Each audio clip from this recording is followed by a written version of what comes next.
to be no sign of intelligent life anywhere. I'm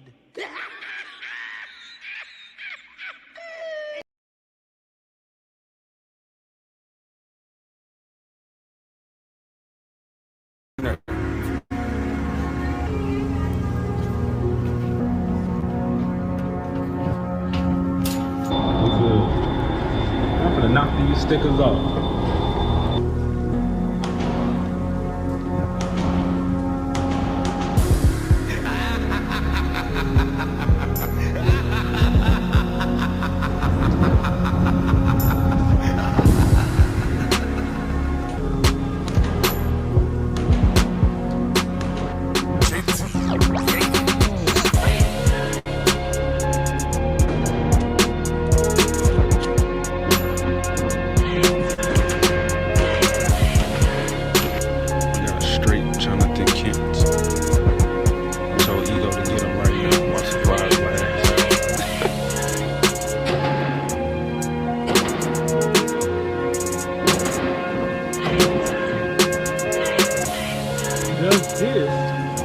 Stays around, stays in our boat.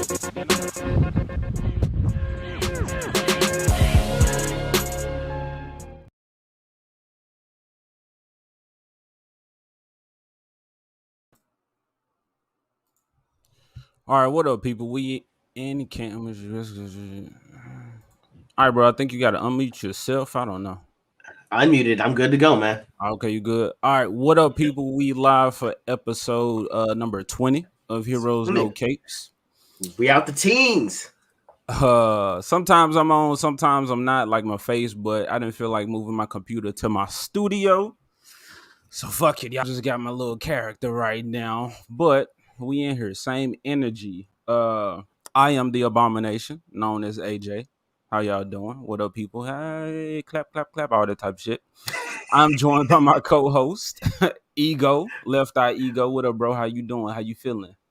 I'm doing great, man. Again, you guys got me, Left Eye Ego. I'm ready for episode 20. You know, there's a lot that we had going on in the cartoon and I guess the movie adaptation world with She-Hulk releasing this week. So I'm ready for all of it. Let's get it, man.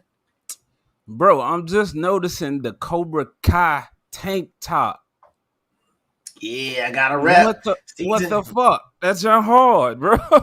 Bro, yes, I'm just repping, man. Season 5 comes out in like I think 2.5 weeks. So I'm like, yo, I'm letting y'all know I'm down for season 5. I can't wait. I think it's the final season, so I'm ready already. I'm hyped. It feels good to be excited about something, don't it? Really good, yeah, really good. Yeah, so I actually I have not even seen the Karate Kid movies. Like I've seen them, but I was no. Really? Hold on. I've seen them, but it was kind of like some just some that's owned while I was younger. Okay. I don't have the emotional attachment to the movies or investment. Okay. But besides that, Cobra Kai was fucking great. Yeah. We not here to talk about Cobra Kai, but it just kind of it's like, oh shit, that excitement just caught me or overwhelmed me real quick. But I went and watched, all I'm caught up. I know, so Yeah. to see season 5, and who is it, like Terry Silver, like although I really don't even know who that guy was, like he coming just badass dude with the long beautiful hair, the attractive badass man coming through after we just had the brute, what's his name, what was that, what's Crease, there you go. I was about to say Krause. Yeah, Crease. Yeah.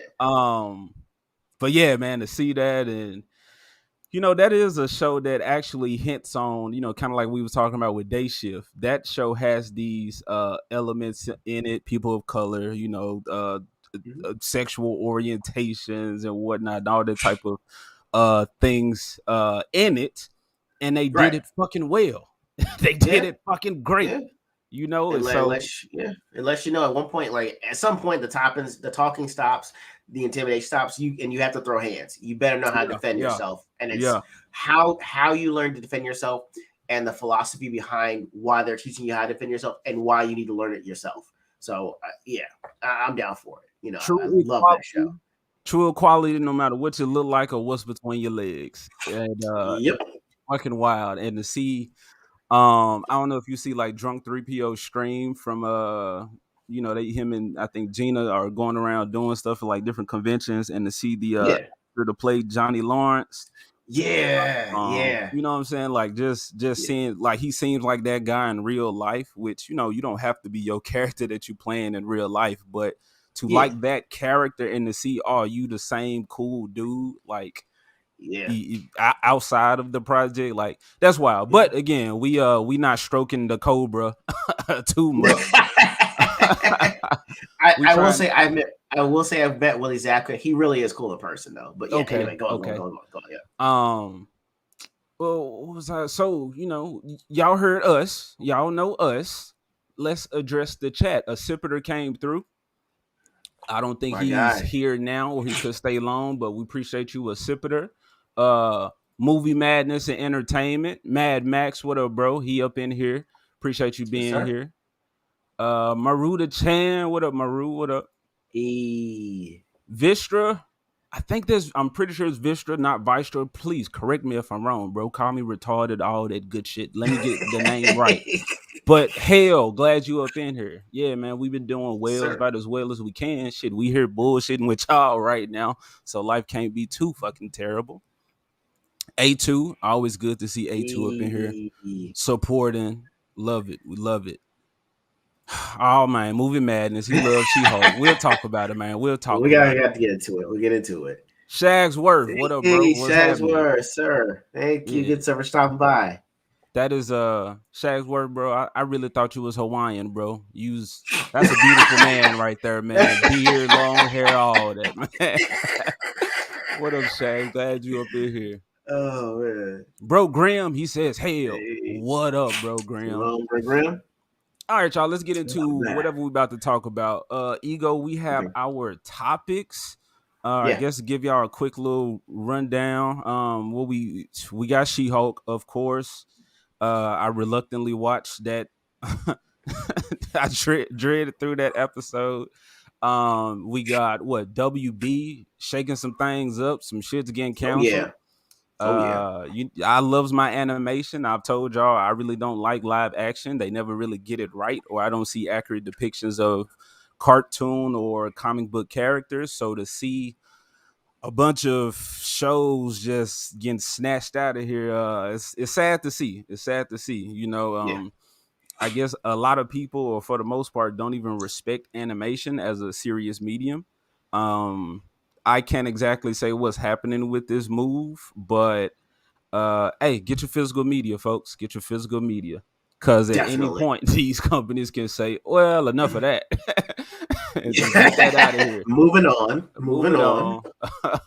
Hope you screen recorded or downloaded and all that good shit. Yeah, bro. So you want to pull up the topics? What we want to get into first? I don't want to start out with just She-Hulk, because I got nothing positive to say about that. So I don't want to just start out just shitting on the show like that. Okay, I mean that I can go with the cancellation on there first. Okay. With Injustice. Hold on 1 second. I'm gonna pull that up as well. Boom, boom. All right, now look, y'all. For y'all who kind of know me or know what I do, I train dogs, work with dogs. So my wife is actually taking dogs out, handling them right now. So if y'all hear some barking and whatnot, hey, as a trainer, as a behaviorist, I will gladly meet me and go and intervene, address those dogs. Because I can't let that shit ride. All right, that's not what I'm about. That's not teaching them good behaviors. So yeah, I will do that. But Ego, you got it, bro. You will handle it. We boomers though. Okay. Ego, don't let the glasses in the name fool you. He's more of a boomer than I am. Don't be giving away my secrets to eternal youth. All right, my bad, bro. You like you're like Jar Jar Binks. You just act like you retarded, but really you're a Sith Lord out here. Me sir know nothing. Me sir know nothing. All right, bro. All right. Here we go. What up, John? John. Yeah, my bad, man. I was just throwing John up there. What up, bro? Glad you up in here. All right, my bad, man. All good, man. All right, so this is from Gizmodo. Title: Another loss for the DC universe. Young Justice is no more. New report says the animated HBO Max series will not be returning for season 5. Sorry, bro. They gotta show you a little depressed homie Garfield over here. What they do to my boy? They massacre my boy. All right, here we go. Whose man's is this? He was mine. Shit, he was mine. He's lost now. All right. I'm shaking the screen because I'm laughing. All right, here we go. All right. There's more disheartening news out of the Discovery and Warner Brothers merger, as the latest casualty of cuts have fallen on DC's animated series, Young Justice. According to TV Line, Season 5 will not be moving forward. HBO Max from Go had only ordered a single season of the one-time Cartoon Network and DC Universe series, and that plan has not changed. There are currently no plans for Season 5, the report reads. The series has already had a history of cancellations going back to its Cartoon Network days, but found its audience again when it began streaming on Netflix. From there, the show was renewed on DC Universe and later continued on HBO Max to critical acclaim. The series was leading up to some crisis-level crossover events with its extended roster of young DC superheroes. Themes keep looking grim for the Warner Brothers catalog under current boss David Zaslav. We'll continue to keep track of genre shows we're hoping will make it to stream another day. In the meantime, watch Young Justice while you can on HBO Max. And that's all they got on there. All right, so I read through that. What are your thoughts? I was about to say, okay, so you read that. That's Young Justice specifically, but that's only one of the many projects that are being canceled. So we'll talk about this, and then maybe we'll go into that next article, giving like more details about some things. I couldn't find that list. I didn't even look hard, but I want to get more insight into that. But right now, sure, let's just talk about Young Justice because, you know, Marvel, DC, the big two. My thoughts on that, man. Young Justice. Hey, when we first met, bro, that was one of the topics of conversation. Or I asked you, like, hey, are you, have you watched this show? Are you caught up? From the beginning, I loved Young Justice. Again, animated depictions of these characters do way better than live action. So Young Justice, to see like a mature Teen Titans, with additional characters. It was fucking great. And then season 2 came. What was it? The Invaders or some shit like that. Invasion. A Young Justice Invasion. Yeah. Okay, and then you get the introduction of newer characters, specifically my man's Beast Boy, Blue Beetle. Which I think Blue Beetle. They got a movie coming out with the dude in Cobra Kai. But that might have been canceled. I don't know. I don't want to give y'all false information. Go look for yourselves. That's just what I think I recall. But Young Justice is fucking great.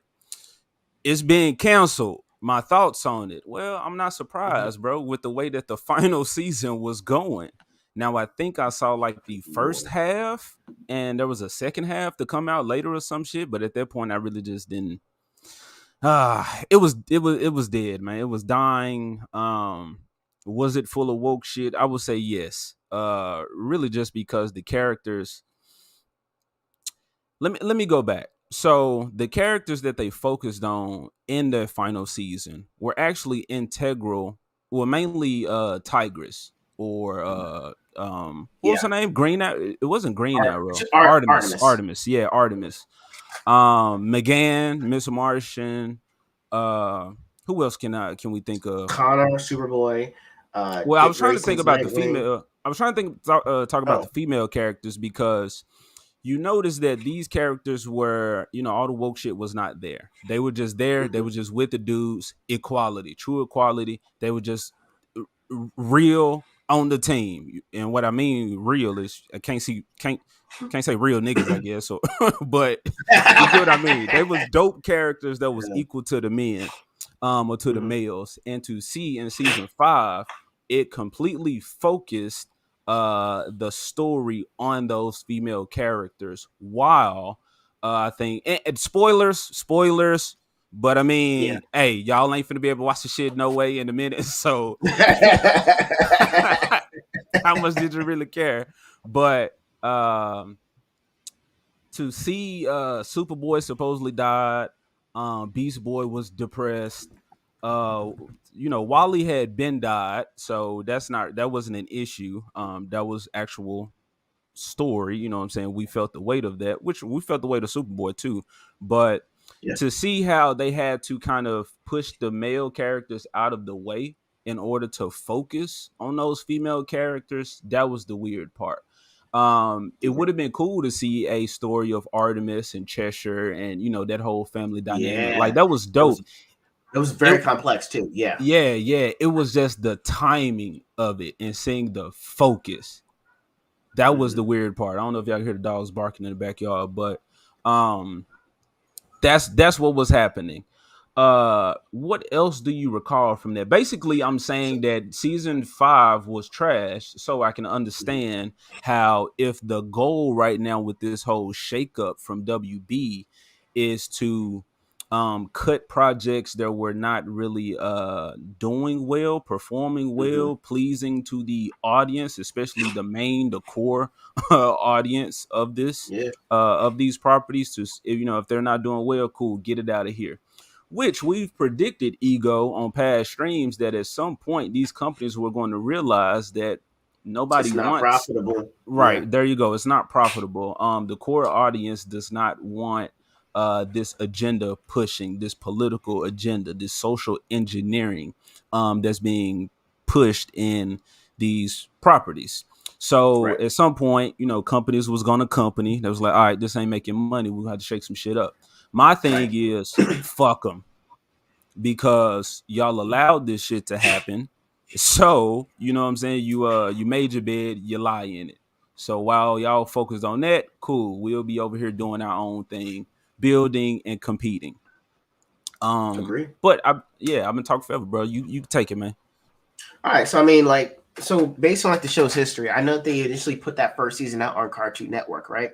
So the goal was to capitalize on this series through the actual toy sales. Toy sales were in the toilet. The only problem with that I had was that they never promoted the action figures that went along with the show. And when I saw them, I was like, these look like about for 5 or 6 year olds. You know, not necessarily collector's items, but I understand. So by the time they were getting around to putting out the toys, they were trying to rely on the toy sales to push season 2. When that didn't happen, they canceled it. So like they said, they put it back either on Netflix, and, you know, it kind of blew up because it had a really great base. And DC does really well with establishing, you know, character for the lesser known trendy. You know, like, it doesn't have to be Batman, Superman, and Wonder Woman. It could have been Robin. It could have been Kid Flash. It was, you know, McGann, Miss Marsh. They did a really good with developing these characters, and I actually really liked the arc that Artemis had. Beautiful. It was these ties that bind. You know, I finally have something for myself, being a hero, and I have someone that actually loves me for the person that I am and not for my past. And then he dies. Well, damn, I don't even want to be a superhero anymore. But now my friends that I had these relationships with pulled me back into the game, and there was this serious undercover plot where I had to pretend to be someone else, and I'm living with, you know, my girlfriend's or my sister's ex-boyfriend, and they have a daughter together. So now I'm an aunt, and there's this guy that's in the house, and it was a really complex relationship that she had. And I really liked seeing that progress. And I like the fact that, you know, the women were there, but it wasn't just hear me roar. It was like, well, hey, you know, McGann's a telepath, so she's the link for all of us. You know, she's the emotional anchor. Artemis is the one that knows the habits of the bad guys because her father is the bad guy. And if we have trouble with training, you know, we've got Dina or Black Canary tell us with training. Yeah, and if we have trouble with the mental aspects of what we do, she's also a therapist. Oh my God, they had everything lined up perfectly, bro.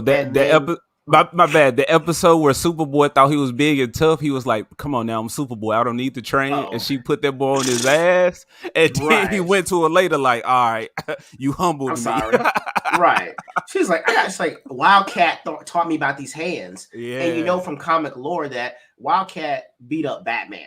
So, and he was the one that trained Black Canary. So Black Canary knows how to throw these hands. She'll yell at you and counsel you afterwards. Yeah, like damn, that's a badass. But, you know, season 3, I guess was the lull, and I was like, you know what? Okay, you know, you tried to pull off, you know, Halo and Brion and Forager, which was weird that they actually made him a bug, but whatever. So in 4, I was expecting them to get more back to the roots. Show us our main characters that you introduce, and then show us what a day in the life is like for them and their role as a mentor now. You don't need to tell us about Batman, Superman, Wonder Woman, because we always assume that they're off planet or somewhere else doing something. So we wanted to focus on the young aspect of Justice. That was actually a key.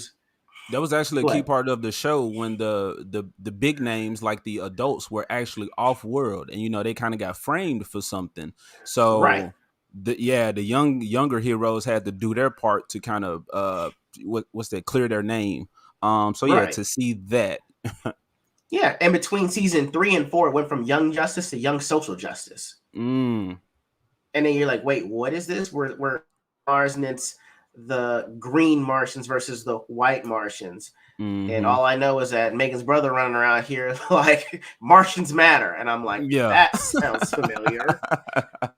It matters so much, I'm going to destroy us all. Okay. Yeah. And then Garfield winds up having depression and going on medication. And I was like, what the hell happened to my escapism? Yeah. I know that you want to show some of the bad things that happen that come along with being a hero, but we dealt with grief and loss the first season. We dealt with death. Anything else doesn't have to be so serious and have this huge gravity to it. You know what I mean? Yeah, and betrayal with the whole Aquaman and Artemis thing. Yeah. Like, remember, there was a whole mole on the squad where they was like, who is it? And a lot of the brunt force of that went to Artemis because they was like, you're new. We don't know you. You're not actually Green Arrow's niece. Who the fuck are you? Your dad's a villain. So she had to combat all of that. So, yeah, to see like these heavy themes already, it was like, okay, so you've proven that you can do it in a way that fits within the context of the show and not beating us over the head with it. So now to come with this, and the problem that I have with it is the fact that when they came back from Mars, I didn't hear anything about him getting any kind of counseling from Black Canary. If they'd have done that and addressed it early on, and you still saw him trying to work through that, I will give you a maybe. But it went straight from him being happy to him being sad, then him jumping to pills. And like, whoa, like, where's the intervention there? No one can tell him nothing. I know he's leader of the Outsiders, but he's not the oldest one that's there. And like, no one could have peeked in his room. Go ahead.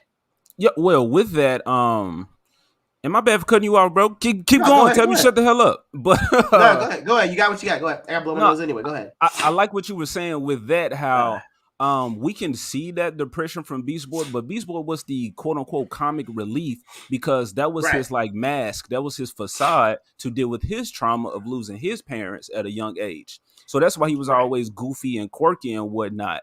So he was already kind of dealing with that issue. We just haven't seen it focused on. So I like what you said. Like, we could have seen a depressed Beast Boy, but I don't really struggle with mental health, but from what I hear, what I research, what I've seen, there's ups and downs. We didn't see no ups from Beast Boy really trying to, overcome that. Or, I was saying to my wife, like, if he was out in the field, because he was a leader at the time, we had just put Beast Boy in a position to where he's actually leading. And we don't even see that from him. He immediately goes to this character. But if you give me... And then he's a fucking animal. If he goes out there in the battlefield and he's like, has a fucking, that aggression, like pent up aggression, or he lashes out at somebody, you know what I'm saying? Like, go into a full monster, like a big ass predator. And they're like, whoa, calm down, dude. Like, chill out. And to address that type of shit, like they kind of did in Teen when Titans. He was on Mars. Yeah. Well, I'm talking about in Teen Titans when he was, remember when he got that like weird beast form and he was like, eating meat, and they was like, hold on, Beast Boy, like, you ain't the same person. You been a fucking asshole. And so he had to kind of make that switch. Like, all of the characters had their actual struggles that they had, but it's like DC has proven to be able to do these things. Why are we so focused on the social justice, the downtrodden, the unequal, as opposed to superhero shit? Right. Yeah, it's like you want to address one thing at a time. When Teen Titans was a great blueprint because they told us about betrayal in one arc. Told us about dealing with your own trauma, one arc. It wasn't every episode was something emotional or social to deal with, because you do that, you bog down the story that I'm trying to watch. Yeah. I know that you said, what was it? The amphibian dude was like, "Oh, I gotta save my wife. Oh, I gotta save my husband." You're like, what? Why was that even necessary? Yeah, I mean, you talking like about in season 4, yeah. Lagan? Lagoon, yeah. Lagoon Boy, yeah, or Lagoon, yeah. He was like, "Oh, I gotta save my wife. Oh, I gotta save my husband." It's like, no hero has ever really said that. It's just they'll say, "Oh, I gotta save Lois," or "I gotta save Brian," or they just go and do it. Why announce or what they'll they're be gonna like, do? if I don't act now, I will lose the one I love type shit. Right. Yeah. And that's usually like a thought bubble. It's not them saying it out loud and then doing it. Like, go save them, damn. So, I'm upset because they really had something going, especially with season 4.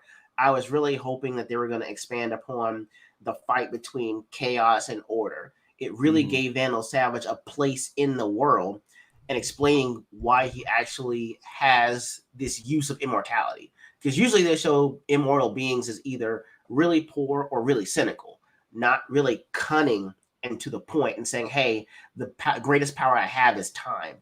And so I love the fact that they were able to put in Dr. Fate. They're able to put in Mordred, and bring all these Lords of Chaos and Order, and see how they're outside of our world, they're still fighting. And the avatars for them are on Earth, and it's either Dr. Fate or it's Vandal Savage. And that was a really great thing that they put into this season. It's just, I couldn't get past the social justice of the Young Justice, and I had to get out. Yeah. So yeah, that was, like I said, my with animation, we've seen these, and you the DC dude, I'm the Marvel dude, Yeah. but like, okay, young Teen Titans, but the 90s cartoons, I guess to kind of not segue into She-Hulk, but to relate this to She-Hulk, the depiction of She-Hulk and her so-called feminism that they want to say she's always been, like the She-Hulk that we're seeing now with this Disney Plus series. And it's like, I feel like that's real disingenuous, because these characters would speak on these things, but like you said, this was not the sole purpose of the show, of the, they will see those on episodes maybe, but She-Hulk was not some basically a whiny bitch. I said this in a video I did back when the She-Hulk trailer first came out. I was like, okay, so she's a whiny bitch as Jen, and we just gonna see that as She-Hulk. Whereas actual She-Hulk, she knew I would say the issues that women had to deal with, and the feeling of weakness, I guess, compared to a man, a typical or average man. But we didn't see them focus on that. The She-Hulk, or Jen, which she wasn't this girl, like I said, she wasn't this girly girl, whiny bitch. It was, I'm just focused on doing my job. I'm just living my human life. Yeah, my cousin is the fucking Hulk. That ain't got shit to do with me though. I'm on my lawyer shit. And then and so I guess I am kind of segueing in the She-Hulk. Do we want to stay right here on DC? Well, okay. No, it's bleeding in perfectly, man. Because I got my own thoughts on it too. I like I said, I did not watch the first episode. I talked to my guy, the stuntman, because I call him a stuntman because, like an actor, I know my role. I'm not gonna do something that's gonna hurt me emotionally or psychologically. So I was like, "Yo, bro, stuntman, can you step in and watch the episode for me?" So I know how the first episode went. That's what I'm saying. Like, I this TV has to last us for a while. I didn't want to kick it in when I heard some bullshit lines. So I was like, "Yo, stuntman, please step in for me. Let me know what happened so I can at least keep up with it and have a talk about it when we come on live today."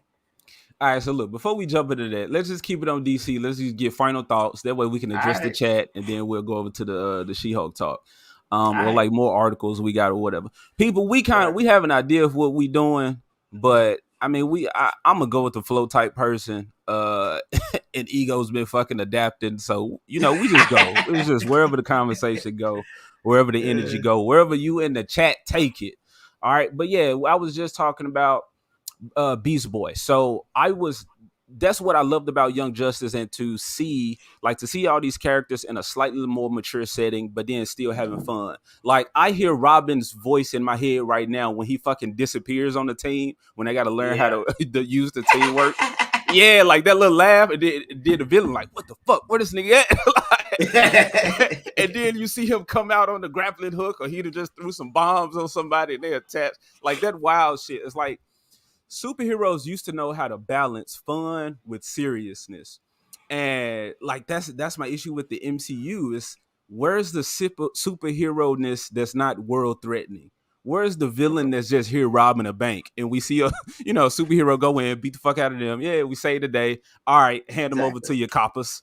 Like, just good superhero shit on a regular basis that actually made these heroes' lives harder. Because they was like, damn, is something always happening, low level or not? Regular people's lives are at stake. I have my own life to live, but if I don't do something, people can die. People will be hurt. Yeah. We don't see that anymore. It's, here's the villain, one and done, and social issues. I don't mean social justice, but I'm saying like social issues as in, like, we see this character like just living life and struggling. It's like, yeah, we understand, but we struggling enough in real life. Take me out of it with the escapism. You know what I'm saying? With that. I was gonna say, I told you I love DC because it's about embracing being a god. So what real problems do you have if you're a god? You know, at the end, if anything, it's like, I have to rein in what I can really do. I can push myself, but if I do it too much, I could destroy the earth with the power that I have. You how ain't supposed to deal with that? You ain't supposed to be the fucking Hulk pouring mixed drinks and shit on the fucking island for She-Hulk, because your big ass hands will break this little ass cup. Right. Exactly. See, so it's like, well, compared to that, what social issues do I really have? You know what I mean? And the one social issue that I actually liked was with I forget his name. He was supposed to be the new Dr. Fate, and it was about him being Muslim but also being a Lord of Order. It's like saying, traditional Islam does not mix with what they consider to be witchcraft, but I am the embodiment of both. And his real fear is embracing the fact that I was a medical school student and I want to be a doctor, which means I rely heavily on science, but there's this magic aspect. And then there's my faith in all of this. How do I deal with these three things happening simultaneously? And it was a great concept, you know, because usually regardless of which religion you are, if it's traditional, they either rely purely on science and logic or spirituality. And then they're in the middle. It's like, well, hey, anything else we might deem witchcraft. So what happens when you're actually in that, and how it affects you in these three areas? It was a really great idea, because that's something that, as someone that's given that godhood, that's something you'd have to deal with. And it's a really Marvel concept, but it was great to see how it would have played out. That episode, that little arc you're talking about, I actually give them props because they did do that well. Yeah.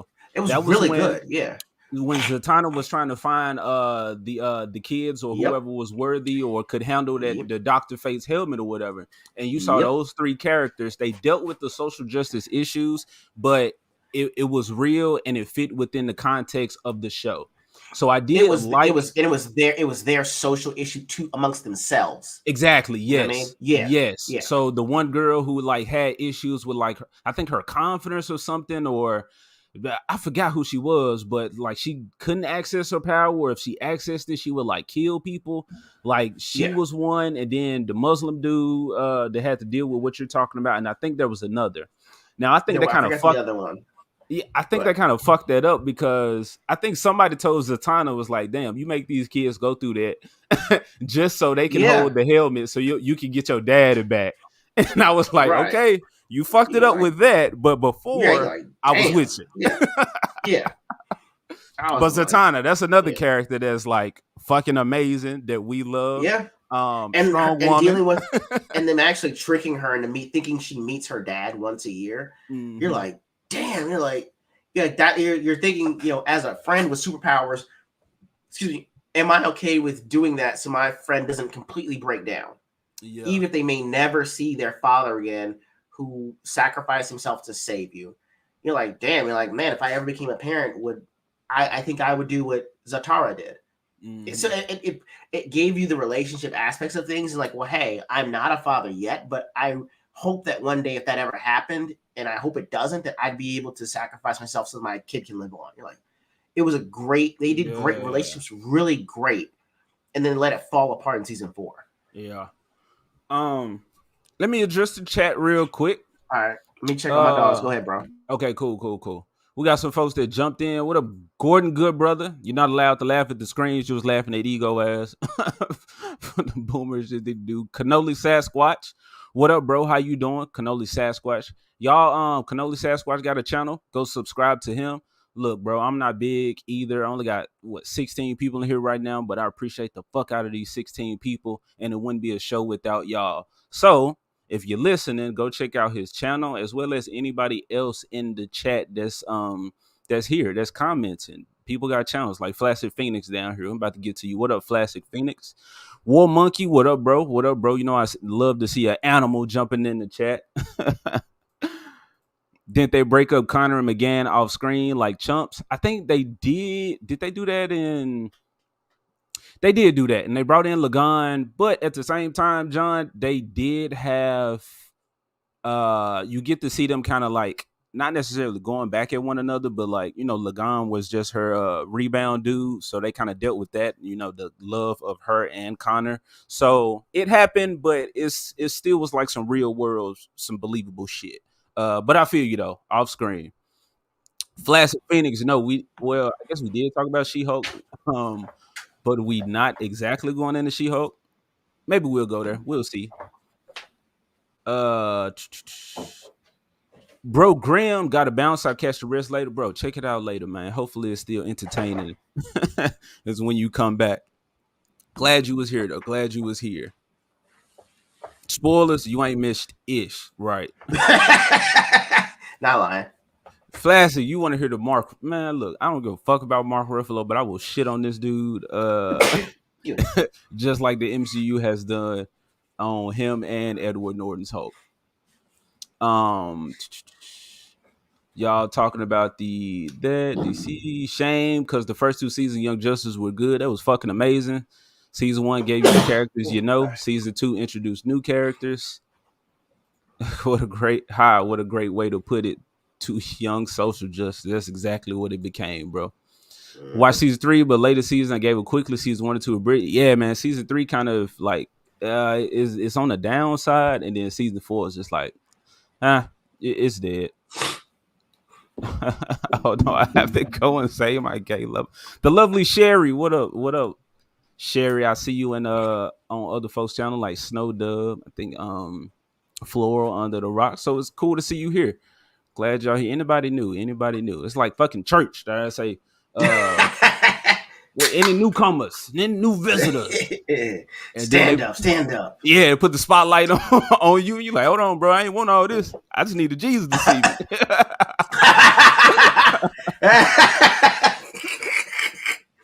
Oh my goodness. Damn, it's true. Now genuine comic fans need emotional proxies for the garbage. Yeah, bro, this shit's hurt. It hurts to see, especially when people boil our positions down to we just hate women, we incels and all that. And it's like, nah, bro. If anything, y'all the racists, the bigots, and all that bullshit, because we're saying that we love these characters already. We want to see them respected. We want to see them as their respected selves that we've known and loved. And to see these garbage versions and expect to just like them, that's disrespectful. That's a slap in the face to fans. So we're not going to take it. I compared it to, I was saying it's like, man, if you constantly paying for this shit, if you supporting this, it's like, I don't know if y'all seen Chappelle's show, but that episode where he was in like the internet, or if the internet was real, and then he went to like that donkey show and he was seeing some girl getting fucked. It's like, it was free for him, but that's what it feels like going to pay to see these movies, or like paying for Disney Plus. I'm not about to pay to see my superheroes get fucked by social justice and women with strap-ons. Paraphrase what we're saying about him offending people, they'll get around to something you love. Oh yeah, it's coming. Agreed. It's social engineering, bro. Props to you guys having Aphrodite in your background. Hardly anyone, bro. I don't know that character. I ain't finna tell him myself. Cool background though. Yeah, shout out to whoever made it. But hey, if our whoever that is, let me know because I am Give him a props. normie retard. So yeah, put me on this. This is what we need to do, people. Put each other on new or recognizable old superheroes. Don't I hate to see all these people that just because they have Google, they think they're experts and they'll try to like really tell us like, well, no, it did happen and did happen. It's like, look, I heard you spouting out shit, okay? But what's your investment in the character? Okay, what does these things you spouting out actually mean to you? And so, which I told y'all before, I'm a comics fan, but I didn't grow up reading comics like diehard comics. There was no fucking comic book shops in the hood, and my parents damn sure wasn't taking me to them. So once I got the internet, or I go to a library and pick up some books here and there, but I couldn't just really collect like stories or issues like in linear fashion or canonically. So I had to go to the internet, read shit. Y'all remember when YouTube used to let you see the whole comic book? Somebody just be having the pages there. Turn the pages. Yeah. So I'm like, I was doing it like that. And then I'm on Wikipedia and I'm reading shit about characters. And I'm like, oh, okay, this is a cool character. Let me see what books this person is in or books they have. And, so I've started collecting. And the same with what we were saying with the animated stuff, collect physical mediums because you see that they're erasing history. They're telling you that shit came before. That's not real. That's not valid. Yeah. This is what's up. This is in. This is hot. This is the shit. This character has always been this way. So they changing history. I will say this. I'm not gonna lie. I'll post 2 L's back to back here because it's not like we're saying that we're immune to whatever they're trying to put out. You know what I mean? If they say first black this, first black that. Look at this. They got me so hyped about the bullshit. Look what I did. I bought this shit in like 2011 because I was following the hype. And you know what? They got me again because I did that shit too. You know what I'm saying? That's Ta-Nehisi. Yeah, man.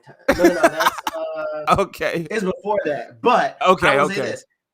I'm saying it to say that we're not above falling for something. We can still be emotional and think we see something that we want to see. But when you're actually looking at the character the way that they were designed, or when you have mentors that know what the game is and know what these characters represented before that they were changed, and they tell you, yo, Falcon was an ex-soldier, paratrooper. He knew his weapons. He was a pilot. He had all these things in common. The Falcon was a real Falcon that he could communicate with. You're like, right, well, he got a fucking bird that he could telepathically communicate with, not just his homie Red Wing, all the fucking birds around. Right. And then you look at like Miles Morales and you're like, well, wait, is he Spider-Man? If I say Spider-Man, I automatically go to Peter Parker. Yet I have to use someone's real name and not their hero name to know the difference. And I'm reading it and I'm like, well, he put on Spider-Man's costume. He thought there's like, man, maybe this is in poor taste. And I'm reading it and I'm like, me buying this is in poor taste. But the reason that I'm not going to throw these away is because look, we're not above getting got. But we'll admit like, hey, yo, I messed up. Like I bought into the hype too, which is why I'm so mad that I got emotionally manipulated into buying a comic just because someone said, here's a black face, go read this. Yeah. Bro, I told you when Miles came out, when that black and red is like my favorite combination of colors. So when that shit came up on the suit, I was like, oh, dope. Who is this? But then, like I said, he got the fucking mask in his hand and you see that he's black. So it's like they're leading with that and they're telling you that this is the purpose of this character. So I was like, oh, okay. The idea, like Ripper says, the idea of Miles Morales is fucking great. But the execution is fucking terrible. Why can't he be his own character? Different origin. We see him coming into himself. It could have been cool. Look, y'all, when the tide turned, change, whatever the saying is, when I buy Disney and then everybody else can have Lucasfilm and Marvel and whatnot, don't erase the woke era. Just make sure that it's the black sheep, okay? If we erase the past, then we just gonna repeat our mistakes. So let this shit be on full display. Yeah, it was also if you can erase the past, then you can make the future. You know what I mean? That's why I think that they're trying to redo the originals so they can claim that this is the original, so that everything else lines up. So when someone goes back and watches it, they'll be like, "Oh no, that wasn't as big as when this came." You know, they where you're missing the context of what this was. You know, this new one that they put out was way better. It's like, but you know, it's the same problem that I have with sequels compared to the original. When people say which one was better, it's like, well, technically the sequel can't exist without the original. Right. So right. I have to weigh the original as being a little bit better for usually its creativity, its originality, the concept they were trying to put in there, and that it was received well enough to warrant a sequel in the first place. Right. You know what I mean? So you can't go back and erase something and then try to put something forward and say that what you made was the original. You know what I mean? Right. Like whatever the sequel or what's coming out next, does it actually do the original, its predecessor, justice? Does it simply expand on the lore that you already have and open your eyes to other things that are going on in that world, as opposed to saying, "Oh no, this is real. Just fuck that other guy. Fuck the old shit. Yeah, this is it." But yeah, address the chat real quick, and then I guess we'll go ahead and go into the She-Hulk talk. We already might as well, bro. We segued beautifully into Marvel. What you got? Okay, yeah. So we have 50 minutes already. Gordon, good brother. Yes, Wikipedia got people just flowing out lies. Like I said, bro, I went to Wikipedia, but then I found stories of characters and I went and read those. Unlike motherfuckers that read this and be like, "Ooh, I know this." Like, nah, bro, I'm not a fucking. Those are what do I want to say? Not overly confident, arrogant normies. Just arrogant arrogance the word. Arrogance the word. I need some more synonyms because arrogant ain't fucking aggressive enough. But. Flaccid, same. No comic book place near me. Grew up with Saturday morning cartoons mostly. And that's why I said, bro, cartoons were fucking great because, like, I was just watching the Hulk and Agents of Smash, which I tweeted about that. That don't even sound cool, me saying that. I tweeted about it, but I sent a bird out. You know what I'm saying? I sent a bird out. But, like Joe Quesada and God, it was somebody else, but it was two like actual comic names, like, you know what I'm saying, like actual comic book creators that's been here, been in the game. And when you got people like that working on these projects with, you know what I'm saying, whatever people they bring in, you get a phenomenal fucking respectable product. That was the thing about the Marvel games, like X-Men Legends and Marvel Ultimate Alliance. Like definitely X-Men Legends, they have like little shit from the comic books in there. Or like X-Men Legends, you actually collected the comic books throughout the game, and you can go back and like read like a little synopsis of the book or something. So it's like back when comics properties were like on the same page, like hey, I'm gonna promote your shit over here, you promote, you know what I'm saying, this and here, but we sending everybody, or we keeping everybody here invested in this world. So yeah, man, bro, I love cartoons. Like I said though in that tweet, I'm the only dude, well, I'm the oldest dude I know that be watching cartoons fucking religiously and loving that shit. But you know, I had dreams of animation and comic book stuff. So, you know, I just figured, well, old dudes make this shit, so why wouldn't the old dude be watching it, you know, for research, education? True. Do people really want to see a black talk to a bird though? Well, I mean, I did, and most people who actually loved original Falcon wanted to see that. Normies don't want to see that, but again, catering to normies, get you the shit that we got. Part of the issue I have is like you're saying, do people want to see a black talk to a bird?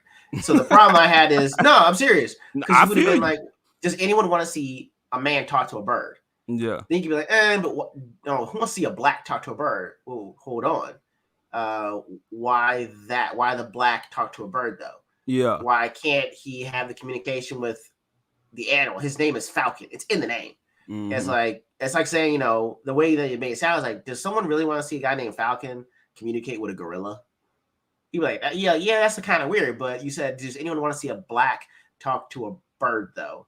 As if we don't go to zoos, as if we haven't been to an aviary sanctuary, as if we haven't seen a bird and be like, wow, it'd be cool to fly. I wonder what goes on in their heads when they do that. Like we don't have a whole show of a dude called the Dog Whisperer. Right, and he is black. He's Mexican. He's Mexican. Oh, that one. Okay. You know, no, you talking about that Netflix dude. No, not him. Yeah. Well, him too. No, I'm talking about Caesar. Okay. What I'm saying is you're putting a creative and intellectual cap on a character because of the race. I know that's probably not what you're trying to say. It's like, yo, do you really want to see a dude talk to a bird? Yeah, I do. I want to see anyone communicate with an animal because that's one of the great mysteries is if animals could talk, what would they say? What would their thoughts be? How would we interact with them? Like, we've been making stories about that since time immemorial. But yet a guy named Falcon, oh, do people really want to see a black dude talk to a bird?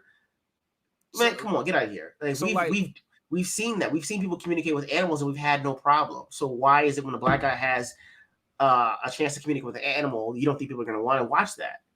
And like, does it make it better because he's talking to a fucking drone now? At least the bird had a conscience and could like some shit back to him. This is not he out here. I mean, we got him out here now talking binary code to a drone. Like, hey, I need you to 1101 that 110111. And it beep boop beep. Like, go to these coordinates type shit. Like what? No. But nah, man. A lot of people want to see Falcon as his original self. Hold on. Yeah. Hold up. What, bro? So, what? We going to the chat? Yeah, well, I wanted to double address it because he said in today's era, him talking to a Falcon is weak compared to other powers. Not really. Like, telepathy with a bird of prey. And that was just his actual ability. He still had a fucking suit on with the fucking wings that's like cutting through hard ass objects that he could like send and actually come back to him. Like what difference is it from what he's doing in the fucking MCU? They're reducing him to just a soldier limited to technology as opposed to a dude with his own shit. Right. Plus talking to that bird and so many other birds. Like, how effective is that to have that many eyes on a battlefield in combat? Right. Especially one with the visual acuity of a bird of prey. Like, come exactly. On. Like, we've seen the nature documentaries about eagles flying high, can see a fish from at least 20 meters, go down, swoop that boy up, and it's dinner time. Like, can you imagine being able to communicate with that to give battle coordinates and battle plans? Stop. Come on, man. And that to be your actual power again, as opposed to being reduced to just fucking technology. So you're telling me that you're accepting this Falcon that if you snatch his suit off, he ain't shit. He's just a dude. I mean, Cap clearly outran his ass. Bomb Nation, I'm sorry. Like, hey, he still got the shield though. He still got that shield. He still got that shield. You know what I'm saying? So don't sell him short just because his technology is taken from him. Okay. Now he's got Wakandan technology in the shield, okay? He ain't going hungry because he got those sloppy seconds. Exactly. He got a white man looking out for him, so he said, my belly's full. Massa fed me today. God damn. All right, bro, so did you put that comment up or me? I put that up because I was like, bro, I know you're in the chat. You running shit now. You got the access to the things. I was like, bro, come on. I know we're going to squat up on the comments on this one because you're saying, hey, he's a weak character. Does anyone see a black dude do this? Like, bro, out of all the weird stuff that we've seen, a black dude talking to a Falcon ain't really going to register as that weird. Or why is it just weird because he's black? If the white dude did, you'd accept it. It's fucking MCU. Oh, give it to me. They shit you, open your mouth. But because a black dude, it's like, nah, I like the white man version better. I like Kevin Feige version better. Like bro, come on, like y'all. We saw bro. I love this. There was a movie called Willard that came out like in the 70s. Michael Jackson was on the soundtrack, but a dude that had a really weird relationship with rats. But I still watched it. Like he named his main rat Ben. Like I watched that. Like a dude. I think I know what you're talking about. Yeah, because they did a remake years later. Okay, that's probably what I saw. So if I can watch a dude talk to rats, I damn sure can watch a dude talk to a hawk. Bro, if comic fans loved Falcon talking to that bird in the comic and we ain't had no issue with it, adapt it. Just adapt it, motherfucker. You're going to get our money. Right. Yeah, so and again, I'm sorry, bro. I'm doing all this up here. But no, we don't have a problem with the dude talking ants. I thought it was endearing that he called the ant Antony. You know what I'm saying? So that's what it is. All I'm saying is if he can have an actual name, communicate with the animal associated with said name, I'm not going to have a problem with it. And in fact, it deepens my interest in the character. Mm-hmm. I'm sorry for going off. No, so bro, go off. I pride myself on being the logical one, as you can see with the glasses. But the Cobra Kai is in me today, bro. I'm ready to just throw these digital hands. He deserve it. I almost hate to say I know that dude, but he's like my fucking Lofty Pixels. But I don't give a fuck. Go off on his ass. Treat him like the piece of shit he is with these opinions. Go off on him. Right. Everybody in the chat. I appreciate people coming in, but if you're gonna make a statement like that and just say he's weak because of XYZ, it's like, no, the version they gave us was weak. I am actually having a power set of his own that has been given to him, passed down or passed over, and then he finds it. Like, it's great that he would have something of his own. And that's the problem that I've had with the Black characters that have been introduced into the MCU. Nothing that they've had is of their own creation. You can say whatever you... Go ahead. And they're all introduced as team-up characters, because despite what Disney's Marvel will tell you, they don't really believe in this representation bullshit. They got to attach these Black characters to some white dude. Niggas love to tell me, well, he got his own show. How is it his own show if it's called Falcon and the Winter Soldier? Right. And you can't have... He's never by himself. It's never his thing. And the only other Black dude that I can remember that he meets in that show was another super soldier who, for some reason, has the powers of Steve Rogers and did not do the thing that Luke Cage did. You telling me he had all that power and stayed in jail when he justifiably should have been released and had the power to do so during the civil rights era? Like, what kind of super soldier butterscotch bitch syndrome did he take? I didn't watch the show, but goddamn, I'm glad I didn't. No, see, like, you just sat in jail knowing all you had to do was, sonic boom out of that bad boy. Hey, man, and then just assume a new identity. Stop. There's no one would go that willingly into prison with those kinds of powers. And to suggest that the Black guy is the one that does it is the problem I have. Because when you told me Baron Zemo knew where the other super soldiers were, they were put out, like cryogenically frozen, taking in whatever gas they were because they were too much of a threat.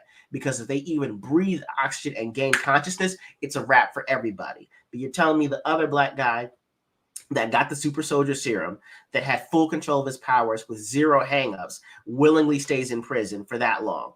And he's mad about it. Stop. Bro, that's goddamn terrible. Hey, when you mindlessly consume, you don't give a fuck what you're eating. What up, memes? What up, memes, though? MOD.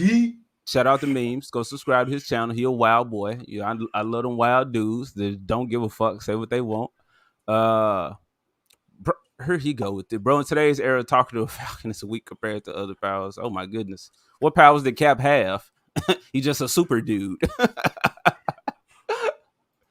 What up, CJH? Hey, glad you up in here, bro. Falcon and his flying Alexa. There you go. He a slave to the technology. My fan theory: exactly. Galactus will be the last survivor of 616 empty universe when the incursion happens and destroys the universe. Reboot after Secret Wars.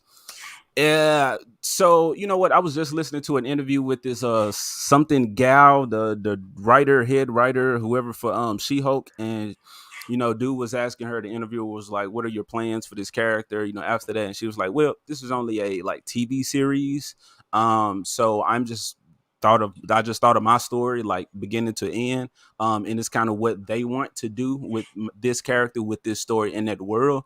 So just going off of that." And going off of the shit that we've been seeing, Marvel doesn't have a plan. Maybe they just came to the Secret Wars, but nonetheless, if they're just going to stop it and reboot it, I think they're fucking themselves out of so much money out of all the stories that they could have had before just trying to hurry up and get to this point, MCU, with to highlight or to bring comic book stories that have only happened in a recent decade to the big screen, as opposed to all these other, like 60, 70, 80 years of comic book history that we have. And the money, the money that they could have had if they actually had really thought about, had an actual plan, which phase 1 and 2 did. But I don't think Kevin Feige was actually in charge of that at the time. He probably was a part of it, but I don't think he was really spearheading it. I will say this. like I said, I talked to the stun man, and hopefully I'm going to post a video on that this coming next week about it, because he's got his own theory on what the plans are. But I will say that, to your point, there are 80 years of this comic book history, right? I don't know if you ever saw Reacher when it came on Prime Video, but they did the entire season off of one book, and there are 24 books in the Jack Reacher catalog. And so the problem that I have is, if they were that successful with one book, one season, why Marvel has this seemingly intent of just blazing through all the material? Because at the point of their writing, they're at around the 2014 mark of comic books currently. And the thing is, that's when comic book sales started to dip, and they started to have more events that didn't sell. So in getting to where you think you're going, you've passed over great arcs, classic stories, in order to catch up to the present. Then you're going to have to wind up writing the character with no source material, and we know how that usually works out. Yeah, that's like manga, where they'll be doing the show, but if the books are not here, then you just get filler shit. So like, bro, that's all this feel like. You just watching filler shit. But it's disrespecting characters at the same time. But it ain't like manga where we get a fucking baseball episode or a beach swimsuit episode. Like, no, these are real stories that they just pulling out their ass that have no actual like consequences. Like fucking Hulk in his She-Hulk series says, like, Jen was like, did we run into a spaceship? He's like, yeah, it's probably a Sakari and some. They're looking for another champion. I'll get to it. It's like he says it so nonchalantly, and that's actually how these, I'm not going to say creators, that's how these hijackers, these scrolls are treating the actual content. I'm going to tell you off camera what Stuntman told me, so that you'll know before I post it, because he actually had a really, it's a really great idea if what he said is true. And he said it's probably the one thing that could make phase 4 the trough that leads to what's probably going to be an epic climax. He said it'll take 3 years to do, but I'll tell you off camera before I post it, because I was like, yo, if that's true, damn. And it can actually turn around your thoughts on one of the current characters. But I'll tell you off screen before I post it, though. Yeah. But yeah, CJH, man, I just feel like, bro, we could have had if they would have treated it like actual comic books. And I hear people saying like this is what they're doing with Disney Plus now. But again, if you had an actual leader piloting this craft, this ship that is the MCU plus Disney Plus, you would have thought all these things out, and you would have saved these, let's say, smaller stories or developing characters for Disney Plus. You would have had them on there. We would have seen multiple episodes of their superhero-ness. Like I said, none of this social justice bullshit, actual just villain of the day, villain of the week type shit, then dealing with issues along the way. If they would have done that and saved like the actual movies, like maybe 2, maybe 3 movies a year, maybe, instead of all the content that they pumping out, I think they would have had an actual, a cohesive idea or vision. And we wouldn't be so upset with these characters as we are now. Because we would be seeing them be developed while the mainstays, the legacy heroes, were kind of in the forefront. Exactly like comics have done them. Exactly like fucking Young Justice did, which, the whole cancellation of all these animated properties is kind of whack, because DC's animated universe was fucking amazing until they got to like the New 52 and shit after that. But everything before that, bro, that shit, I would say that they were better than the MCU. If they would have translated that, that was weird to me. DC is trying to do it now with this whole entertainment universe, but failing. If they would have took the same approach as their animated movies, they would hands down be killing Marvel, because Marvel was doing the shit that they doing. They was good at first, but then they falling. If DC would have kept like with their game plan, they'd be in there. Well, I mean, and this is the thing. The issue that I think DC has is they're looking at Marvel for direction. Whereas DC has so many properties that were one shot or one trade books that were phenomenal. How long have we asked for just Batman Under the Red Hood? We don't have to have a Batman Begins.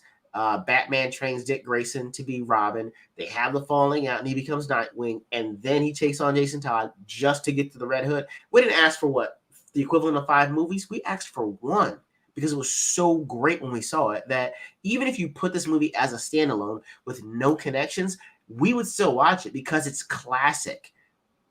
And that's the problem, is that they want to try to build and go through this catalog when all you have to do is rip it from the book, put it on screen, and we'll watch it. Not as in consumerism, but the fact that, one of the classic stories that Batman has regarding the Red Hood is on screen. Can you imagine what the fight scenes would be like?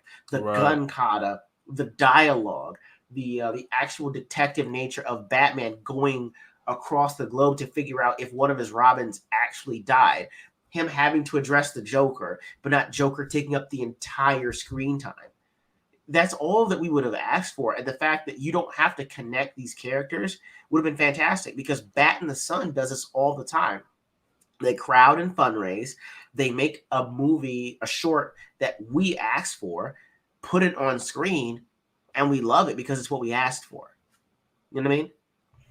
Yeah, bro, I got you. I'm just going through the chat. No, he talking to him. CJA said I'll super chat that, but I can't, man, not yet. But Lord willing, if that's in our future, that should have come. So we'll gladly take your money as in the future if it's in the plan, God's plan. Do we have a problem with we talked about that. Yep. So can't the Wakandans just have an army of Cap Americas now? Just equip everyone with a shield and jetpack? Might as well. Bro, I don't know what the fuck them Wakandans can do, because from that trailer you see them like some helpless savages when the soldiers with the guns come through. So you deserve to get overrun if every time someone invades you ain't got no defenses. Stop. What you say, War Monkey? I love Falcon, been a fan since I was a kid, and love the MCU adaptation. I hate they killed him and turned him into Cap, basically. Yeah, bro. So the MCU adaptation, although I really disagree with it, I don't like it. I do think that the same way with Cap, it made me like that character, that adaptation. They handled them well on screen. I would have loved to seen the Bird. I didn't get the Bird. They made him a soldier. All right, fine, whatever. It's like I had just kind of accepted that. Because I mean, shit, when he was, I remember him flying, he would call out like battle plans and then tuck the wings, come in and like super kick somebody. He would do cool stuff, but I'm like, you could have been doing that with the original character, with his original concept. So yes, the MCU adaptation, at first they did handle the character well, but just to go and fucking just, turn him into Cap just because a comic that just came out, did it. It's like, nah, garbage. Yeah. I got your CJH. Your fan theory ends with Secret Wars. Galactus being last survivor. I mean, fine. Galactus is like a main Fantastic Four villain though, and what we just saw with fucking Mr. Fantastic and Wanda, like her killing them, is like, why are we hyped to see that shit after you done already again took our superhero, took Mr. Fantastic to the donkey show and just fucked him, and he got an elastic butt. So it was all. All right, I'm gonna get to like the newer comments, or like the people that I haven't kind of addressed. You guys have really provided an interesting perspective. I hadn't thought of Falcon becoming Captain America. I mean, thank you, sir. Yeah, bro. Appreciate you being here, Voltaire. But yeah, that's just the stuff that we seeing, bro. Is again, who's the real racist here if Disney does not believe in these characters standing on their own? Like, there's no fucking reason that Black Panther was introduced in Civil War, where the main conflict was Cap versus Iron Man. So that was whack. I said, now this is my little theory. Now, I guess I'm a cool little writer or whatnot compared to the shit that they're coming out with. But a Black Panther would have been, if he didn't took out the whole Fantastic Four, if Black Panther would have been in Civil War, I'm pretty sure he wouldn't have had an issue with most of the participants in that civil skirmish. And Ant-Man wouldn't have been a thing. Black Panther would have been like, oh, okay, big dude right there, I got him. He would have ran up to that boy's foot, leaped up onto his fucking kneecap or ran up his legs, sunk claws in that boy. You know what I'm saying? Going up his body and just start clawing the shit out of his helmet. Like, where's all the fucking Black Panther's gadgets? Black Panther's power in these fucking movies was the more you get beat up, the more damage you can do. Well, the other problem I had with part of the power set, even though I know it's vibranium, but they're like, it absorbs damage. Yeah. But it doesn't inflict it. It absorbs it and then it pushes it back to you. Yeah. Like, that's what you think of us? We absorb the bad stuff and the racism, then push it back out at you. Yeah. Like, if I'm absorbing racism and I put it back, then I'm the racist for putting that back out. So. And it should have like the way the vibranium works is it projects it, but you know what I'm saying, whatever damage it take, it's immediately like it dissipates the energy. It dissipates it. Yeah. Okay, I thought it kind of it's an energy. I thought it was an energy dampener because vibranium means that it vibrates out, which means it'd be dissipating the energy, so it doesn't actually, scientifically speaking and physics speaking, it's not supposed to inflict as much damage. It's like rolling with the punches as a boxer. Yeah. If you roll with the punch, then it doesn't inflict as much damage as you thought. Now, and that would have shown more agility from the character to be able to do that, which is his shit. Exactly. But yeah, bro, like that again, that's another one of my issues. It's like we see these characters as their true selves in comics and cartoons, and then these movies is just like, well, we're just going to give you some dudes standing around doing some basic martial arts. Like, where's the superhero team up shit? Like, I think anyway, I don't want to go back to that, but all right, let me hurry up and get to these comments. D plus Marvel, She-Hulk ain't shit. Sean Clarence, he just saying what up to people, and Galactus was last survivor. University was some defense.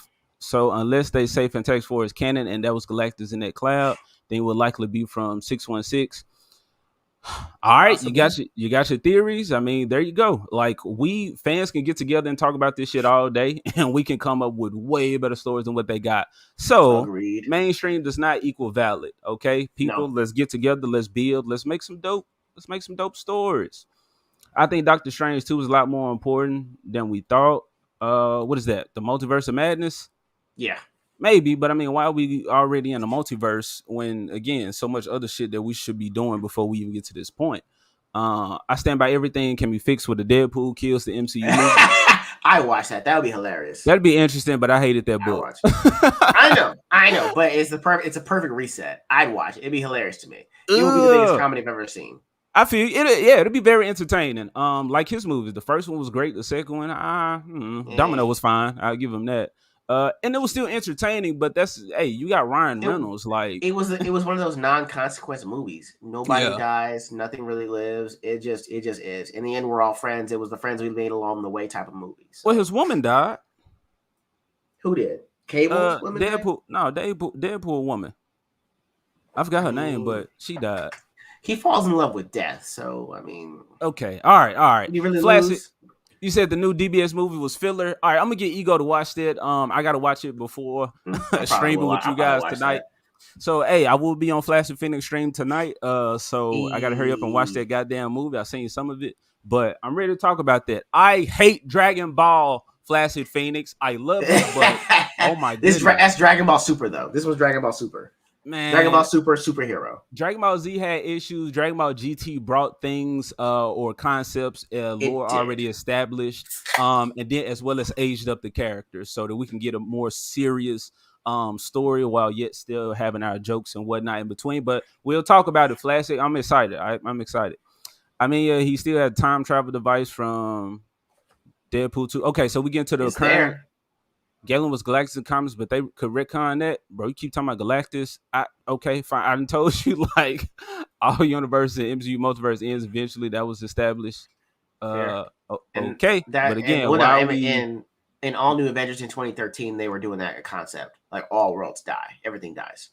Right. And then everything had to come together till they, like, came to this one universe. Now we see Miles here. Like, again, why are we there already? That shit just happened. I'm trying to help Marvel make money, all right, by milking the shit out of all the other stories. All right, y'all. All right, because Sasquatch, I gotta step out. I'll catch up with the rest later. Yeah, man, just come watch this shit later. I'm pretty sure to still be here. We just talking about comics and whatnot. No, bro, I don't have super chats or donos, bro. I don't even think I got. We barely got 500 subscribers, but I mean, and then again, I don't know how this shit works. I just wanted to make YouTube videos and bring my opinions out there and talk about shit I like as well as dislike. So, you know, that's what we're here for. If the money thing comes, that's what's up. If it don't, oh well, we're still having fun. He listening and making sandwiches like a woman. Like a woman. I'm asking depending on the sandwich, bro. What kind of sandwich you got? I'll take a sandwich. I had Subway make my sandwich. It was a day done. But hey man, we appreciate you putting this on as background music. We'll take it. Sleazy, I didn't like that Domino got race swap. Juggernaut was amazing in that movie. Also, Cable was kind of trash. Yeah. Again, bro, Domino was fine, but I'm not saying that's an excuse. Tatiana Maslany is fine, but just because you look good don't mean you deserve the role. This ain't Hollywood. Your tits don't work over here. I'm mad you knew her name straight up like that, but you can't remember some of the characters we be going over sometimes. For me, Tatiana. Yeah. Hey, okay. I can't explain it. It happened. Not tonight, tomorrow. Guy. Okay, my bad. So that's tomorrow. But subscribe to Flash Hit Phoenix, folks. If you care to hear me fucking talking, or if you want to hear them wild boys talk, hey, they say some shit that throw me off a lot of the time. But I be trying to hang, man. I gotta hang in there. It's cool. It's nice to see them just having fun, nerd, geek conversations, the things that we all actually think about, because these worlds are so believable. So to just see that, like, that's what, this stuff used to be about, as opposed to, the shit we got now. All right, She-Hulk. We an hour and 20 minutes into this thing. Appreciate y'all coming through. I'm not looking at a YouTube or all that. Again, I really don't care about all that shit. We just here to give our opinions, to talk about things that we love. So hit the like button, comments, all that good stuff. Make the algorithm work. Make technology do what it do. And we appreciate it. Yes, I saw Tatiana's tongue. Hey, bro, she you're disgusting. I am. My wife know it. She's a phenomenal actor. She's just not Jennifer Walters. That is all I'm saying. Like I said in my video, I like seeing people have a good time. I like people being able to laugh and have fun. Life should not be as so serious as we're making it. But yeah, so much handsome here. You must be talking about Ego, because you can't see me unless you like my character. But Ego, you are a handsome man. Look at him. He got the Cobra Kai shirt on. Thank you. That boy doing martial arts. He taking the he about to enroll in the Cobra Kai class. Johnny Lawrence, quiet. All right. Let's get into She-Hulk. Man, we got articles pulled up, y'all. Like, fuck them articles, all right? This is geek talk. Straight up. What we want to talk about? How do we want to go about talking about She-Hulk? So where we could do is if we do spoilers or non-spoilers. And then the second spoilers, part is everybody's seen this. So you've seen it. I let Stuntman do the stunts for me on this one. Why don't you give us just a play-by-play or a synopsis of the first episode? Then we can go into your thoughts and opinions, what you did like, and why we're going to have to dump on it and make it a pass. You know what I'm saying? Okay. You said what I didn't like? Yeah. I mean, first of all, it's just like giving a synopsis first, and then like, hey, what's certain things they did do well, and after that is saying, why I ultimately will have to pass on this. I'll still watch it to critique, but ultimately it's not great because, you know what I mean? So I'm not paying for Disney Plus. I will not. Okay. Sail the high seas. Okay, so I checked it out. I mean, so what happened? We instantly get into the lawyer stuff. We see her, she's preparing for a case, but then she breaks the fourth wall and it's like, well, y'all ain't gonna be able to watch this unless you actually know what's going on. Here's my origin story. So then we get to see origin, terrible fucking origin. They're riding in the car. Everybody's seen these scenes. You mostly seen all of these scenes that they put out already, the promotional stuff. But the whole Sakaar ship that we was talking about, that happens while she's talking about Cap, whether or not he's a version. And then they wreck. He has some fucking plot device on, some inhibitor that keeps him from changing into the Hulk. But his whole thing was he could control the Hulk. So that was just weird. Doesn't make sense. MCU fucking normies or fans, stands or whatever, please tell me how that shit works. But he had that on, so that was their way of explaining how somehow she makes it out of the car damn near unhurt. But she scratches something on the way out, opens up a wound as she's pulling Mark Ruffalo from the wreckage. His blood leaks into her arm. which they just make the Hulk a garbage ass fucking character because apparently if he's just Bruce Banner, then his ass is out. We can just kill him. If he has an inhibitor device, well, all right, we'll slap that shit on and Hulk no more. But that happened, so she turned into a Hulk.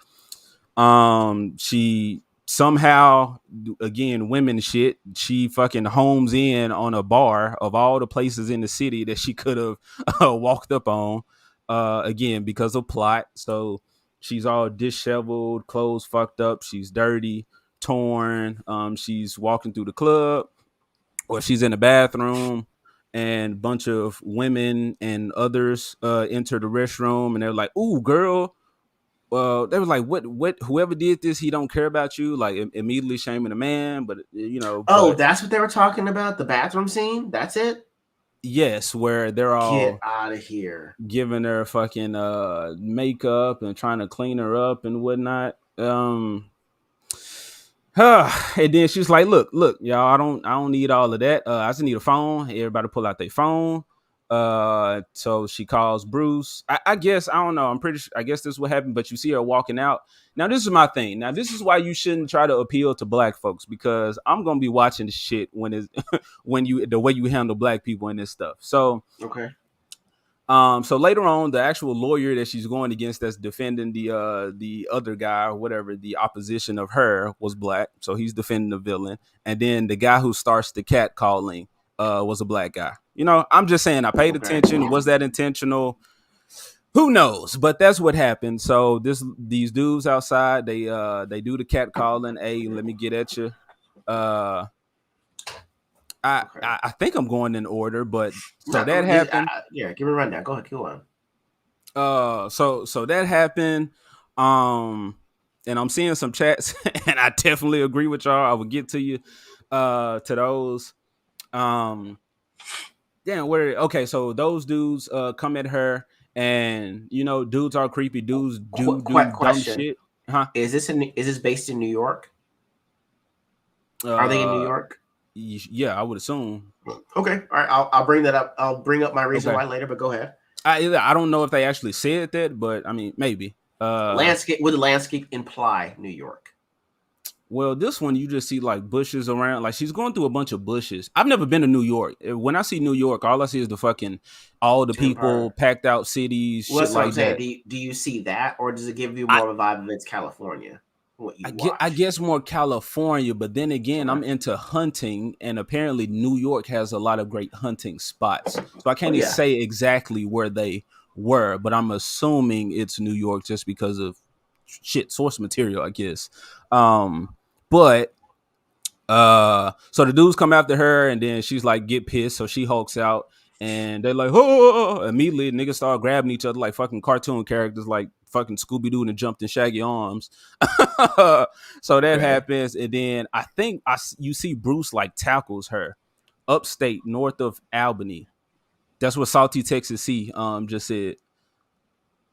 He ain't paying attention, but north of Albany. I was looking for that. No, because I thought it was gonna be upstate New York. Okay. Because of the woods. Like it's city for that southeastern part, but as you go further north, it becomes more woodsy. Like Albany, upstate New York, it's very woodsy, very hunterish, which is weird because as democratic as New York looks, predominantly most of it, absent the actual boroughs and the 5 boroughs in the cities, is overwhelmingly conservative. So that's why I was saying if it's New York, it's got to be upstate New York, because otherwise it would give more California vibes. That's what I was looking for.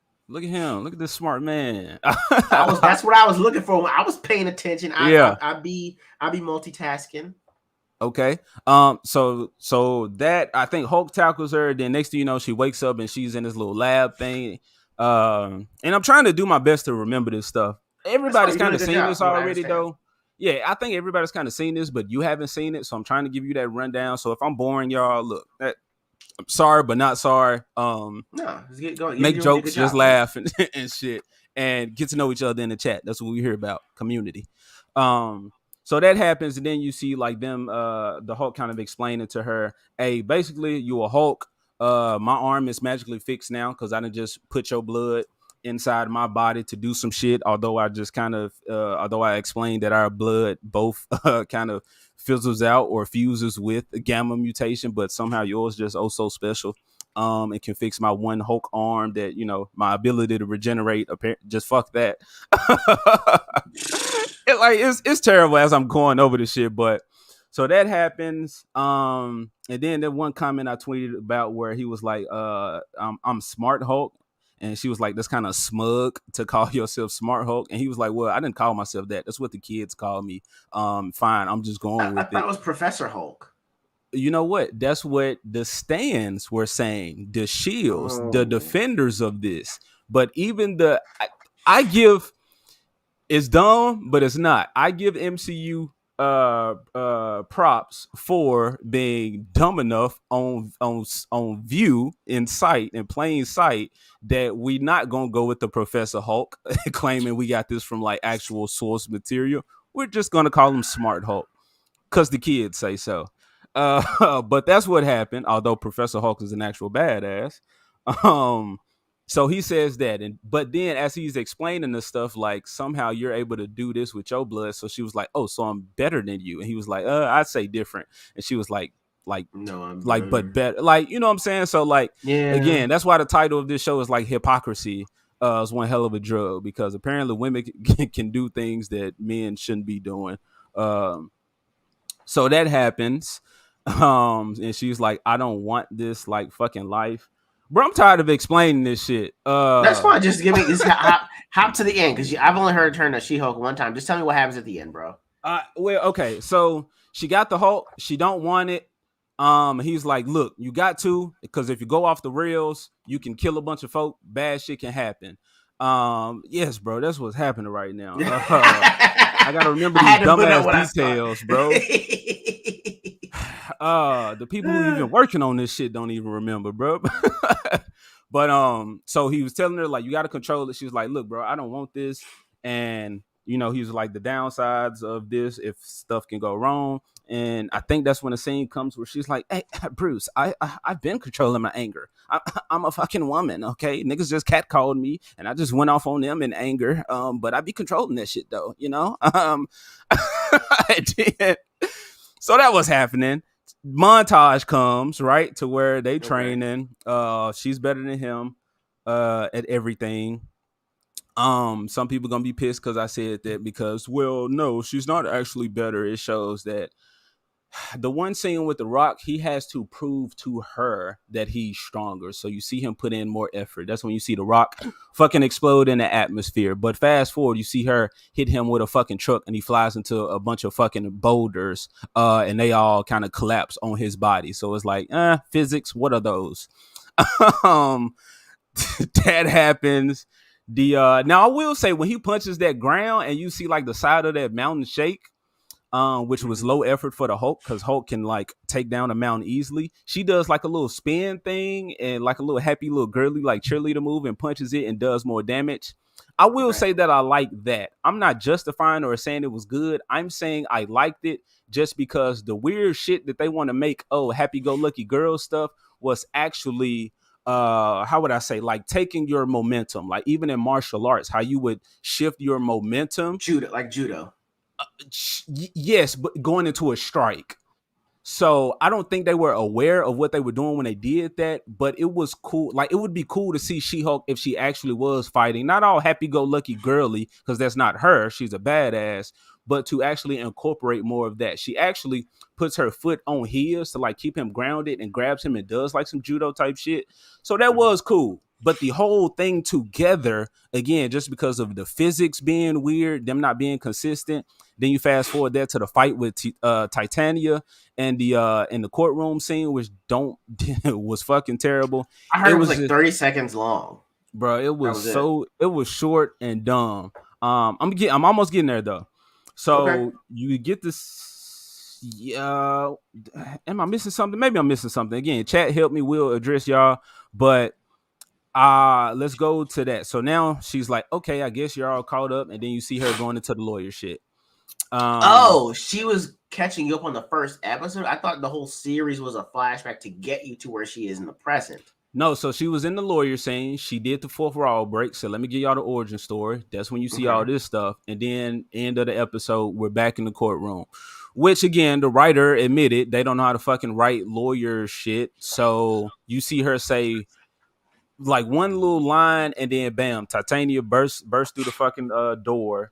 Well, she's a race swap character, but she burst through the door, and her best friend, Jen's best friend, was like, "Okay, Jen, do your thing," which I guess they're gonna catch us up on. But if she's been kind of fighting the Hulk or not wanting to be the Hulk, I guess we're gonna see at what point did she actually tell her best friend that she was a Hulk. You know what I'm saying? Like, when did she really give that information out to her and her family? So we'll see. Y'all will see. Somehow we'll see. But that happens. Yeah, Titania does some weird ass martial arts kick where she's flying clearly on the fucking rope or line, and She-Hulk punches her like I'm talking about. It looked like some shit out of Kung Fu Hustle. Titania picks up a bench that wasn't there, throws it at She-Hulk. I think She-Hulk throws it back. She throws it with the force to where it would actually go through the wall, yet it just kind of plops over on Titania's body. Before that, when her friend was telling her do your Hulk thing, you see in the background it's blurred, but Titania is over there like fumbling around with like cops or bailiffs or whatever, which she should be picking these dudes up by the throat and slamming them in the walls. You know what I'm saying? Like kick a dude in the nuts or something. I wouldn't be mad at that if, besides if this wasn't all social justice and you did that. Hey, that's a woman getting the upper hand of a man. She's already stronger than the average man, so she's just having fun. She just want to, you know what I'm saying? I would have been okay with that. But I don't want to cut you off. I'm going to highlight this because I want to say when I heard about this and I heard about her injuring her booty hole or pulling a muscle, I literally put on Twitter, hashtag Jamil should have clinched. So if y'all got Twitter and you hashtag the hell out of that because she should have clinched. Keep going, sir. I didn't even see how she bust the ass, but yeah, she said bro, that. Bro, like if she's on a pulley, like that pose that she had to hold, they pulled her up and she held the pose and they sent it across to make her look like she was jumping and doing a flying kick. Okay. But like she pulled an ass muscle, more or less, and like an asshole muscle.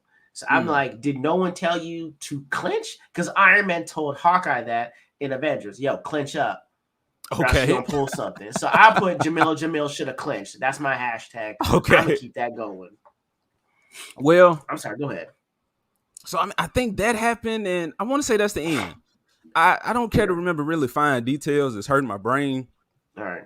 So I will just tell you from what you've told me, I got a few problems. The first one that stands out the most and why I was asking about where this was regionally is because I lived in Philly for 12 and a half years, right?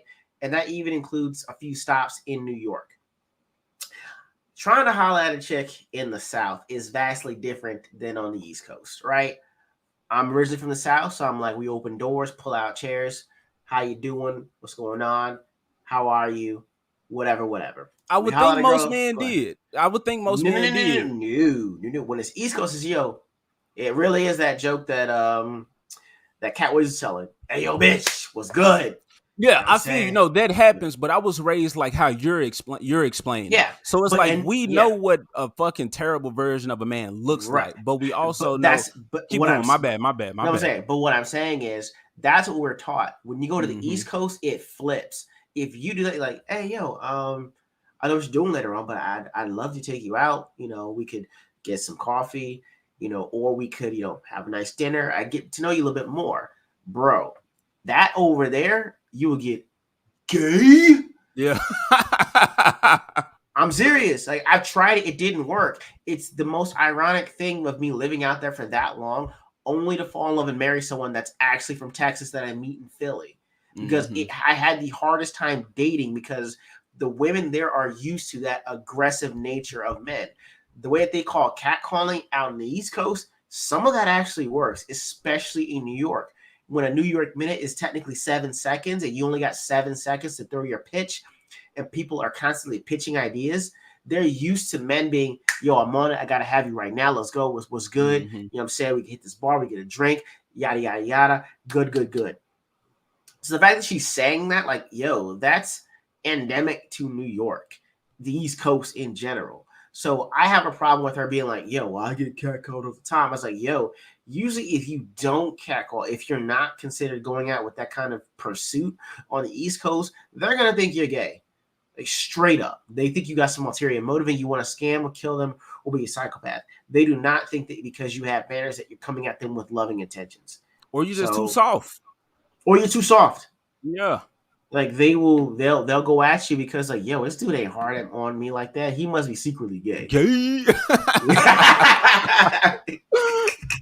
Is that you talking to women sweet out here? I got news for you. I bet he sneezed like this. Achoo. Achoo. Come on now. So, but and that tactic does work. Because I don't know why women trying to act like they don't want to have sex or like they ain't about that. I mean, she even's talking about it in the show. Like, damn, Captain America should have got some sex. I bet if Captain America would have came out the house, he would have been like, ooh, I need that butt in my bedroom. You know what I'm saying? Like, right. Like, why are you simping over Captain America? He's 90 now. Stop simping. Again, hypocrisy. They can do it, but when we do it, it's fucking weird. Now, I will admit, dudes will kind of gang up and just disgusting, but you just wasn't raised right, son. Right. But exactly. I like I've said though, like my dick and ass been grabbed so many times. But men are expected to deal with that. So it's like, no, I got groped so many times at McDonald's, my guy. I walk by and chicks would be like, "Can I get a burger with yo shake?" Bro, a girl will straight rub their ass on your meat. Like, it's like, wow, I'm not gonna lie, like I'm not flattered, but it's like, damn, that's not how you handle that. That's not how you talk to somebody. That's especially not how you talk to a man if you want something, I guess, out of it later. Cause I'm gonna just look at you like a hoe and a slut and treat you as such. So bro, it's like, man, I will give you an aside, right? Like we on the East Coast and it's the first day, it's like the second day that I've ever had a dog. I've never had so much as like any kind of animal before this, maybe a goldfish that I had for like 2 weeks and I forgot about it and it died, right? So here I am just having this dog that I have no idea how it operates or how it works. So I'm like, yo, where's the instruction manual on this thing, right? So I'm with the dog. My wife goes into the diner to get some food. I'm just walking around with this dog and like these two chicks come up like, oh my God, such a beautiful dog. We thought you didn't see, we were going to take him. And I'm like, oh, well, my dog's name is Wally. We got her about a week ago. I'm just shooting the regulars, right? Yeah. Swear to God, my wife senses other hoes nearby. And I'm telling you, if there were ever a theme song to how she came out, it would be Stone Cold Steve Austin. In the distance, I heard some glass shattering, and my mind automatically turned into Jim Ross and Jerry the King Launder. My God, it's Stone Cold Shiro. There'll be hell to pay. I mean, when women get aggressive with a man that they want, especially when they see one of these, it's aggressive as hell. So I'm like, stop acting like there's not a double standard when it comes to these things, because women will be just as aggressive as dudes. Yeah, I'm going through the chat right now because that was that was the shit that I saw in the show. But you know what? I also, like I said, we grew up with the 90s cartoons, the Hulk cartoon specifically, what we talking about. And I was just watching a YouTube clip of like all of She-Hulk's like moments. Or great moments from She-Hulk, and to see that, and I've read some She-Hulk comics, but again, I don't own the the Byrne one. I got the Dan Slott run, which is it's terrible so far, and in the artwork, I judge books by their cover. So if the fucking art's terrible, unless somebody says it's a good story, I'm not gonna read that shit. So I'm struggling with this. But the She-Hulk that I know and love, she appreciated her powers. And again, they're going to kind of bullshit some excuses, say, well, this is just the origin. This is the beginning. She-Hulk loved her fucking powers from the beginning because she was not the little weak woman that she thought herself as physically. She was sexy. She was confident. She didn't have to worry about no dudes taking advantage of her because she'll beat the fuck out of them. She didn't have to worry about no STD because she can't get sick. That's another dumbass part of the show. Not the original, I'm talking about the She-Hulk, but Hulk is like explaining the Hulk stuff to her, and as she's complaining, he's like, okay, I've been telling you the downsides of being the Hulk, let me tell you the upside. So you don't mean to tell me there's super strength and all the Hulk abilities, like that was the downside. But y'all not getting intoxicated and getting hangovers, that's the upside of being the Hulk, which don't fucking make sense, because if you're able to get buzzed, then it means the shit has an effect on you. So if you drink enough, then you could get a hangover, or if somebody make a drink strong enough, it can affect you. Knocked out. Well, I was gonna say, given that, like they told us that Steve Rogers couldn't get drunk because of his super metabolism. Okay. And if you're telling me that, then well, how can you get buzzed? Because you told me in the MCU that the I guess the gamma rays that he was experimented on were kind of related to the super soldier serum, at least in Edward Norton's Hulk, which I heard they pulled elements from Edward Norton's Hulk. So if it's I guess a close cousin to the super soldier serum, then why do you get affected by alcohol and he doesn't? Yeah. You know what I mean? Like it's not consistent, because I know that they're trying to take from Edward Norton's version that his blood, if it gets into anyone else, they turn into something else. Because that's what happened with the Edward Norton one, the guy, Mr. Purple. Mm-hmm. When the blood went into him, he actually started to mutate. And I guess, and again, Miss Stuntman told me this, that they're trying to take that element of it. Well, if you're taking that element, then you have to come with the fact that the Hulk can't get drunk, and neither should someone that inherits his Hulk powers. Man, with that scene, because I'm reading the chat right now, and you know what? Yeah, bro, like she lashed out at the dudes because she was angry. Well, if you're so in control of your anger, She-Hulk is composed during the fight. So she would have just been smacking them dudes around and having fun, but She-Hulk also jokes. Like kind of probably not so much as Spider-Man, but she's witty. She's sexy with it. You know what I'm saying? She's smart. You see that in She-Hulk. So she would have been having fun throwing them dudes around. She wouldn't have lashed out and just angry roar type shit at them. You know what I'm saying? Like, so these people, they're not consistent within their own shit. But yeah, like I was talking about the She-Hulk. Like, I don't know if you was here when I was talking about it, but I was watching. Me and my wife was watching some She-Hulk clips from the 90s cartoon yesterday or the day before yesterday. And, you know, I be having her watch this superhero shit. Like, I be making her watch cartoons with me. But, like, she was enjoying it because she like, hey, I like this She-Hulk. Again, She-Hulk is confident in herself. She appreciates her powers because she's not this weak woman that society, I guess, would think a woman to be, that's not trained in martial arts or working out or great with guns or using guns. On average, a woman is quote unquote weak. And I'm not saying they're not capable of shit, but I'm saying most women don't want that. You know what I'm saying? Because that responsibility, like, you know what I'm saying? It comes with things. But like she'll be showing the leg, like, ooh, you like this, huh? Like, you know what I'm saying? She'll be the one actually catcalling. Like, you know what? I saw her talking to the thing. She's like, what's up, big guy? You know what I'm saying? Rubbing on his chin and stuff. Like, I think she was like, she had Dr. Strange was trying to do a spell to get him out of something. And she was like, look, bro, we ain't got time for that.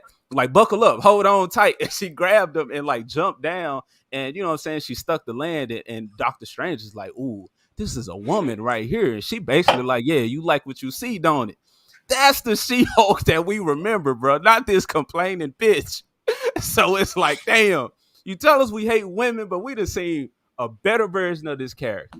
Not because she was sexy, but because she was confident. Because she believed in her power. Because she wasn't trying to prove herself on the team. She was just on the team. As well as the origin of the character, to make it so simple as we're going to put a device on him to where he can't turn into the Hulk, and she pulls him from the car wreck.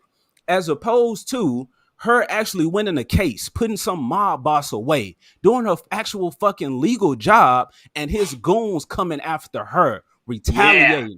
I want vengeance, shooting her ass. You know what I'm saying? For the greater good, she was like, I know what could come from me doing this. Fuck it. You know what I'm saying? Justice will prevail.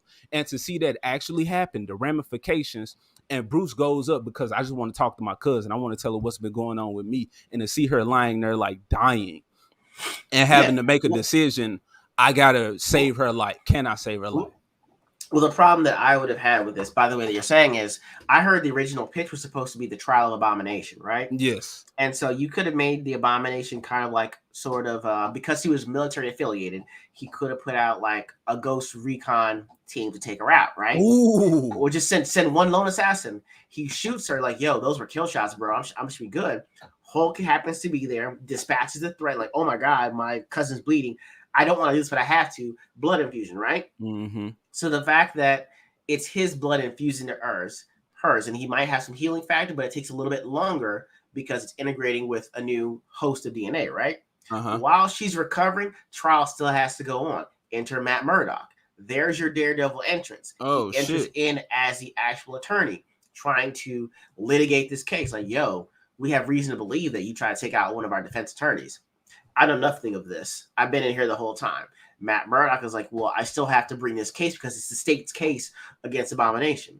So it goes on, and while she's healing, she deals with the fact that she's becoming She-Hulk. So you can wait till damn near the end for her to actually transform because she's still dealing with it. She could have been in a medically induced coma.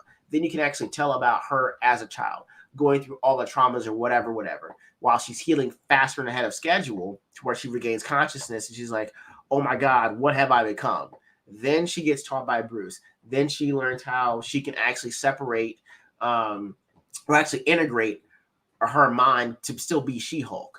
At the same time, keeping the consciousness and keeping the strength. Say, hey, I'm confident enough to go out and litigate this case of She-Hulk, but don't mess with me because I still got some of the Hulk powers. You know what I'm saying? She-Hulk smash with a roundhouse this time. But that was what could have been done, but they said that they don't know how to write dramas, like as they couldn't holler at Dick Wolf, who's been doing 25 years of Law and Order SVU. Like, you couldn't have a consultant on there. Because they wanted all women. And I'm not saying there wasn't a woman that couldn't do the job. I also tweeted about this. I think you've seen Girlfriends, but that was a female targeted show about 4 women and their relationship. But the main character was a lawyer, and her best friend was the secretary, whatever she was. But it was like, it's been done, and Girlfriends was actually funny. It was fucking hilarious. So, there's talent out there. This could have been done well, especially with the source material, but to just accept this version of that, I can't do it.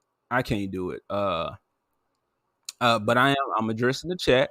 Y'all been going off. Hell, the Lord said, like I said, She-Hulk does women disservice. You said something else earlier, Hell, the Lord. All right, bro. I can't go all the way back up. But shout out to Hell, the Lord. This man's just wild. That's all I'm saying. Yeah, I feel you on this one. Jen being shy has been overblown for TV. In the comics, she was just basic but not suppressed. Yeah, bro. She was just like, I guess, career focused. Like, her, and then they showed there was an episode where she told her parents, and they was like, okay, wow, this is weird. But she was like, we ain't gotta feel no way about this. I'm loving this shit. Like, I'm good. But she was career focused. She was doing her thing. I guess kind of just head down, just working her job. So this allowed her to be this, which is what the Hulk or what Gamma does. It allows you to become that best or ideal version of yourself. She-Hulk better in the comics. Jen best internal, self-giving physical form. Jen and She-Hulk aren't different personalities. She-Hulk is just amped up. Yeah, she just that. It's like we go through school and we like little nerds and we trying to find our place. But then it's like, man, look, all that shit I was looking for, all that validation, that's just dumb. Let me be the best version of me. Of myself, and you become this confident person that's out here making moves and all that type of shit. Like, I think I was I would say I was the ugly dude in high school. I really wasn't. Like, chicks wanted me. But I still was kind of, nerdy, but I was cool with everybody. Nice. I was still like a goofy little dude, but I guess I was charismatic and I'd be flirting with females and they're like, boy, you so crazy. Like, girl, I ain't playing. I'm trying to get at you for real. Bro, I was not that guy. I was like, yo, man, let me lean into this Christianity right now. Hey, yo, have you heard of the Bible remix? Right? I was that guy. I'm not gonna lie. I was that guy. What you said? What was this song? Throw your Bibles in the air. Throw your Bibles in the air. I'm leaving. I don't want to talk to you no more. Hey, I ain't mad at Christian rap, bro. I'm just saying. What you saying, Dempsey? Replacing classical feminine traits with classic masculine traits is not empowering women, and they can't seem to understand that recently. Yeah, like that one scene that's going viral where everybody's talking about where she's like saying, "I've been catcalled in the street. I gotta have a man mansplain," which y'all, she actually says in those interviews. Y'all saw my video. She said that Mark Ruffalo did not mansplain anything to her. Definitely not how to be the Hulk. This is, I'm sure Kevin Feige, like all of this shit, bro, it's being ran by women, and a man better not explain shit because they gonna get told off. So yeah, we need more mansplaining going on. Yeah, but yeah, I was gonna say also the fact that based on what you're saying with the whole catcalling and everything like this, I didn't put this on Twitter when they were talking about it. I said, yo, look, lately for like the last 5 or 6 years, maybe even close to 10, it's like we're seeing men cosplay as women. We're seeing women cosplay as men. The results are disastrous because they're disrespectful on both ends, right? Yeah. And to the point that who said it on here? Let me right here. Gordon Goodbrother, that maybe older women should have been hired, right? Agreed, because if you have heard the book of Subverted by Sue Ellen Browder, Sue Ellen Browder worked for Cosmopolitan for over like 25 years, right? And I don't read Cosmopolitan, but I always see when they're like, best sex of your life, or how did you get that revenge body, and how to have that career while having it all. Like, she actually wrote in this book Subverted that she's like, yo, it was all a lie to get women to stay single longer, because single women stay single longer, consume more, work longer, and don't necessarily make the pay that the men do. And she put it in this book. And Sue Ellen Browder is like almost, I think, in her 60s. And she's saying like, yo, I really messed up women with this modern feminism, trying to push this thing that you can have it all. You can have the career, you can have the sex life, you can have the kids, you can have the job, when technically no one can have everything. You know, men, we grow up knowing our limitations from jump. Like, hey, someone, like my dad told me, hey, look, son, like your dad's 5'7", your mom's 5'2" or 5'3". You need to learn how to dance, son. You're gonna have to pick a skill and a hobby that you're really good at. Here's a book you should read. And so, you know, we grew up knowing that, you know, women being told they can have everything and then finding out too late that you can't, and then turning around and blaming men for that. You know, books like Subverted are saying, hey, look, no one can have all these things. And you know, as a woman, like, this isn't really the goal. You know, it really kind of is. It's been as it always has been. Shelter, food, mate, and mating. Do you know what I mean? Yeah. And from that, women have the biggest responsibility of all time, which is you propagate the culture. Like, as men, we know 9 times out of 10, we're going to go first. Yeah. And we're saying, I'm entrusting you with my children to pass on the culture so that our child knows what it means to be, you know, an abomination AJ or a left eye ego, so that they don't forget who they are, the stock that they come from. And then when they go out into the world, that's who you represent. But go ahead. I'm sorry. Well, me and my wife was talking about it, but you know, like there's no issue with women wanting to do these things. We love to see a woman warrior. You know what I'm saying? A woman on the team. But at the same time, we have to, especially if these are our mates, we have to deal with what if something happens to my woman. And as a society, you know, they don't want the women out there because they know how special, how important women are. So it's like, I don't want any danger to befall upon you. I will take everything. And hopefully I'm man enough or strong enough or prepared to come back home to you. But to make sure the continuation of our, you know, our people, our lineage, our, you know, our culture or whatever, we need you safe. You know, so it's like, I guess as a woman, maybe that's kind of demeaning to some women. That could be demeaning, but it's like, okay, well, tie them tubes up and muscle up, bitch. Get on the squad. Well, no, but the thing is, but usually in all movies, we know who that chick is. Yeah, we know who she's like. Well, and usually in the movies they'll say like, yo, she got a girlfriend or she got a wife too. But it doesn't change the fact that her mentality is the same as her brothers in arms. You know what I'm saying? Yeah. You need to be safe. My woman needs to be safe. They act the same way, and we're okay with that. And that's part of the issue that I would have too, is the fact that y'all want to be us so badly. You're like, yo, do you really want a suicide rate that high? I'm sorry, a self-deletion rate that high? Yeah. Because it is for us. Do you really want to deal with the emotional ups and downs of being told you're not good enough on a daily basis to take that? Yes, bro. And like that responsibility of a man, it's like everything is on you. Y'all livelihood is on you. Your wife staying at home, but it's like, are you doing the shit that you need to do as a man to take care of us? Because if Right. not, you're lesser. So it's like there's a Yeah. big responsibility on Yeah. being a provider. That it's like, again, as men, we don't want you to have to go through that. We want you to be No. able to be comfortable and Because it sucks. yes, Yeah. and be chilling at home and indulging and enjoying the fruits of the labor. You know what I'm saying? So yeah, it's like, you know, like women, we know women can be sexual, but sensual is the better word because it's awakening the senses. Women usually get us into the senses that we don't really feel that we have time to actually get into. So when we figure they are at home and they're taking care of, you know, our future and the culture at hand, and they bring us, hey, look at what I've gotten to awaken the senses, because you've been at war, whether you're at work or in literal war, you're in a different set of mode. So when you come home, I don't need you to be in there. Hey, awaken your senses, because this is what I've got with the culture, what I've been doing. And so we really love and respond, and we love the fact that they can do that.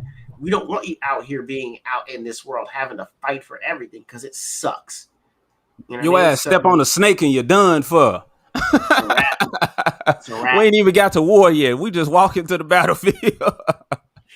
we walk out knowing we may not come back home. Yeah. You know, every man deals with every potential interaction that has a low level threat of violence, including with other men. So we have to say, how you doing, sir? Good morning, good afternoon, because you know, one bad look, one false statement, it could mean my life, and that I might not come home. And I go out knowing that every day. Like, do you really want to go out dealing with that? You know, and if you do, good luck. But yeah, exactly. You all for you, but don't put that on all other women, because a lot of women don't want that shit. But right. Back to like the responsibility of a man. So we was talking about this scene where she's telling him like the cat calling and the talking about I can literally be murdered. If a motherfucker use literally, I really can't even take you seriously. That man or woman. But like for when she was saying that, which, you know, men are homicide, we are killed more, victims of violent crimes more. But we get laughed at for if someone assaults, we get laughed at by reporting the assault. Yeah. So like in that scene where she was telling these things about him, and he was like, Jim, she was like, I don't want this life. He was like, you got to control it. She was like, why? I don't want that. And she says it. The things that people have been saying on the internet, I don't think they talked about the deletion, but she was like, that isolation and that running that you're doing. She was like, I don't want that. So she has the knowledge of the shit that he had to deal with. Again, if we're gonna talk about if they probably didn't say it there, but source material, his father being you know what I'm saying, a drunken, beating his ass, beating his mama ass, shit like that, and him being helpless. I'm like, to see that. I was talking to my wife about it, about all this stuff. I was like, okay, she's the cousin. So was she over at the house at any point seeing that? Yeah. You know what I'm saying? So like she's proven that she knows somewhat of what he's going through, and to know that he's going through all of that and to still tell him that your life is harder. That's fucked up. That's hypocritical. Yeah. That's childish. That's immature. Yeah. But this is the type of woman that they want to showcase, to put out there, to say this is how we feel. And it's like, do all women feel that way? You know, I guess the women who was working on this kind of agree with that. But you know, that's just something to think about. It's like, really, what are you really trying to say? And then, you know, I always say like, it's just social engineering. I really do think that they just trying to create all this chaos amongst us, so that while we fighting and bickering amongst each other over these things that we do find, you know, important, some probably less so, some government daddy gonna come in and say, okay, let me whip my belt out. Let me whip y'all into shape. Let me bring some order. And we don't want that future. I don't hate to see what that looks like, but I'm pretty sure that's what it's heading to. creating these whiny, entitled women or people of color, as they say, and to constantly tell white men they're the villain, you pieces of shit, you part of the problem. I'm like, that's not good for our future. That's not good for any of us. And yeah, that's gonna be terrible. But that's what's happening, and people are praising it while the shit's in, you know what I'm saying, while it's happening. But not us. If it's terrible, we will call it out. If you do a good job, we'll give you kudos. But for this one, yeah, wish I had more thumbs for more thumbs down. Yep. So yeah, Dempsey, most of the best stories need a mix of masculine and feminine energy to complete. Yeah, bro, like that scene that's going around, that comic book panel going around on Twitter where, you know, Bruce is like, where he's kind of dealing with the guilt of having to do that, to give her that blood transfusion to make her a Hulk. And she like, nah, bro, like, don't feel guilty for me. I love it. I appreciate it. I'm adapting. I'm dealing with what I got going on. It's made me better. And you know, I understand what you're going through is tough, but you got people here in your corner that's, you know what I'm saying, we gonna fight with you and for you. We want to see you get through this. Like, that's the type of actual real. That's family. That's family. Not that little bickering shit that they had them doing and folks talking about some, oh, they just fight like brothers and sisters. Sure, but what about the actual hard times that we hint at, but we still know it's a superhero show, you know, but we do bring that actual real world shit because that's universal. That's not specific to one gender or one color. Everybody has to go through those feelings, and you know, it feels good when you got people around you to let you know, hey, we support you. You got it. You got this. Right. Yeah, man, that's beautiful. That's what superheroes used to be about. Hail the Lord. I just wanted to drop in for a few guys. Hail, we are winning, bro. We are winning. They're trying to shut us up, but fuck it. You know what I'm saying? Fuck it. We got to keep in here. We in here. Yeah, bro. Appreciate you. Hail, you know, this man is wild, but he was fucking. This man is a true supporter. Hell, we plan on. I plan on. I can't speak for ego, but I plan on, like, you know, figuring something out, working something out to where we can bring more people as we grow. You know, like I said, if we grow, we might just stay right here. You know, y'all definitely go to Ego's channel and check his stuff out because he talks about not more serious stuff. Don't let me represent your channel, bro. I will say I'll have to do an updated description, but you know, I like to get into the sort of the current events of what's going on. And you know, it used to be back in the 90s where they would have one event happen and they'd give you two articles, right? Mm-hmm. One saying why it should have happened and one saying why it shouldn't happen. And now it's like you only get one side of the argument. So for me, it's like, well, hey, if this were reporting in the 90s, what would it be like? So the things that I report on are usually going to be either comics, current events, and politics, more so revolving around the Second Amendment, because as y'all have seen in the previews, I love the second. I love the pew-pews. All right. So it's more of me getting into things of that nature. And I'm going to work on looking in the chat and showing you guys a link for the channel. I'll try to drop that as well. But go on while you're doing that. I'll try to work on that link. Go ahead, man. All right, look, you said the pew-pews. Now, the Ultimate Spider-Man cartoon that came on Disney XD, look, I love that shit. Okay? Yeah. It's different from the comics. It was a cool kids show. It was still Spidey. They did Tom Holland better than fucking the MCU. You know, so... Yeah. And it was one episode where he was fighting these the Zodiac. And their little henchman was coming after him. And everybody on the helicarrier was like abducted or gone or something. So it was just Spider-Man trying to find Nick Fury. And it was fun because you see this Spider-Man, but like how I'm saying, the physics in this show suck. They account for physics in that cartoon. So you see Spider-Man actually using his strength because he was like, oh, okay, y'all are like super soldiers. I can kind of go all out on you. I can have some fun. And they shooting at him and his Spidey sense going off. He's just dodging. And as he's dodging, he was like, pew pew guns. I love pew pew guns. See, and he like webbing them up, snatching them and hitting dudes in the heads with them, knocking them out and shit. But that was just some fun superhero stuff that, like I said, we just don't get. You know what I'm saying? I love pew pew guns. See, like I said, however you feel about them, you should at least know how they work, and know why the Second Amendment is so important to preserving the first one. That's all. Yeah, drop your link in there if you. Bro, I think got you you just right copy and here. paste the link. Y'all, we Yeah, I gonna. mean, yeah, that's the link to my first video that's up. After that, you can just go ahead and go into the channel and subscribe there. But I got about 3 or 4 videos up so far, working on some more, working on a tale of 2 She-Hulks with kind of a little bit more expanded commentary on those. Because again, I don't know the complete history of She-Hulk, and I did not watch the first episode either, but I did bring on people that did. Okay. Gordon, the C. John Ruffalo's face for listening re-educating is pretty good, bro. I don't know what that face means. What I said online or on my tweet or whatever was they made sure that his lips was tight. He didn't mansplain shit. He just shut up and listened and nod and validation. And I was I will say this, bro. The first time I ever heard or saw Mark Ruffalo was in 2003's movie In the Cut, and he was eating ass then.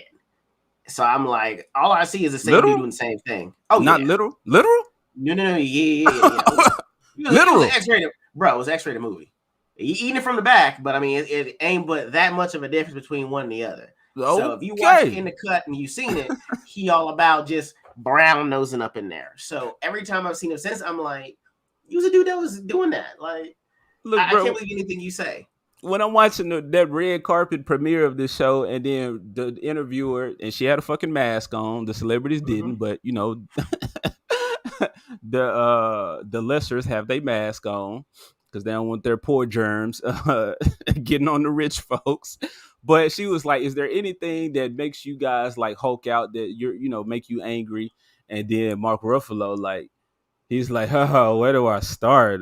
Climate change, Roe versus Wade. He said some other shit. And I was like, this nigga here is a fucking tool. Like, I saw you eating booty, sir.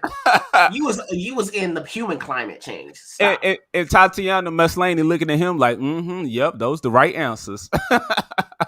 I see we read the same script. Uh-huh. While she was getting catcalled, he was punching Thanos.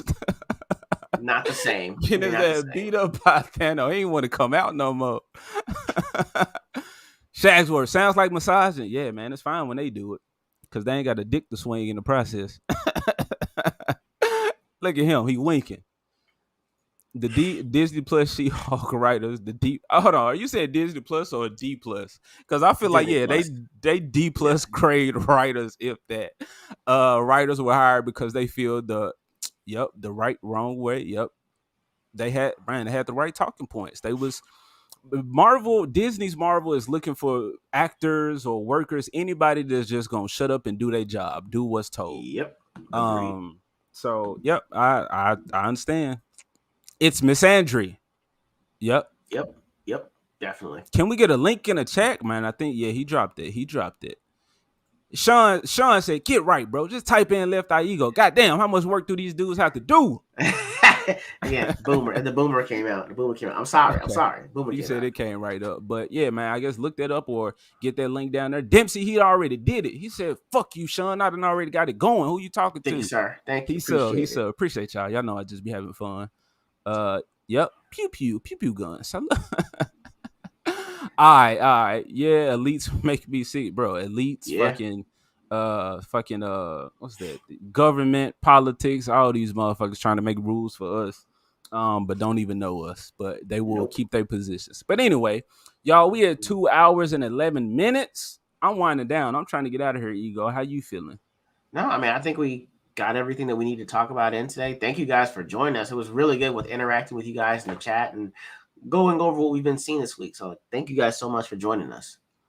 Yeah, y'all. I've said before, this is we trying to do like a Saturday morning cartoon type hangout. Just kind of get that feeling of when you was a kid. You just had something good to look forward to. You know what I'm saying? Just a good time to take you on about the rest of your weekend. So that's what we're trying to do with this podcast. And I think my channel, I kind of talk about more, pop culture or just fun shit. And like I said, Ego talks about slightly more serious stuff or like real world stuff. So y'all are getting two perspectives, two different ways of kind of approaching information, I guess, or ideas. So definitely check him out. Stay posted for his videos. I post a video a week, but I know my growth will be slow. I'm really not concerned with that. I'm just trying to, get my foot in, learn how to swim with this shit. But I try to do at least like 2 videos, you know what I'm saying? Just putting out a little bit more, as well as the art. Like I said, the art will continue to evolve. Y'all will see that be more incorporated into the channel. Because I want the feeling of when you come to my channel is like a good time, like cartoons and comics and whatnot. And then I'll be helping Ego out to get I guess when you go over there, you feel like you just stepped into a fucking battlefield, like some real man shit going on, some testosterone boost. And I'm just like, bro, I'm just trying to have fun out here, man. Trying to laugh and giggle.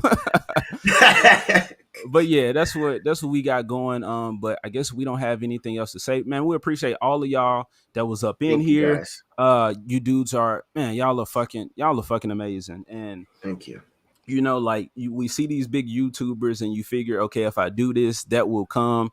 Sure, it might, but it's not guaranteed. So we're not trying to put expectations on anything. We just having fun and just doing what we enjoy.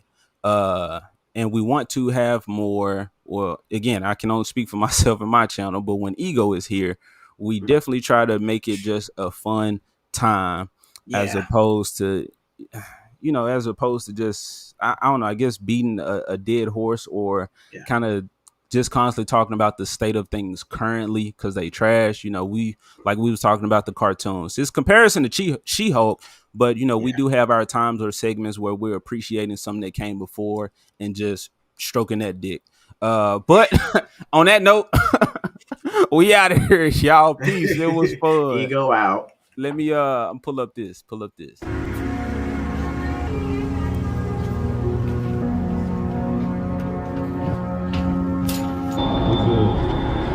I'm gonna knock these stickers off.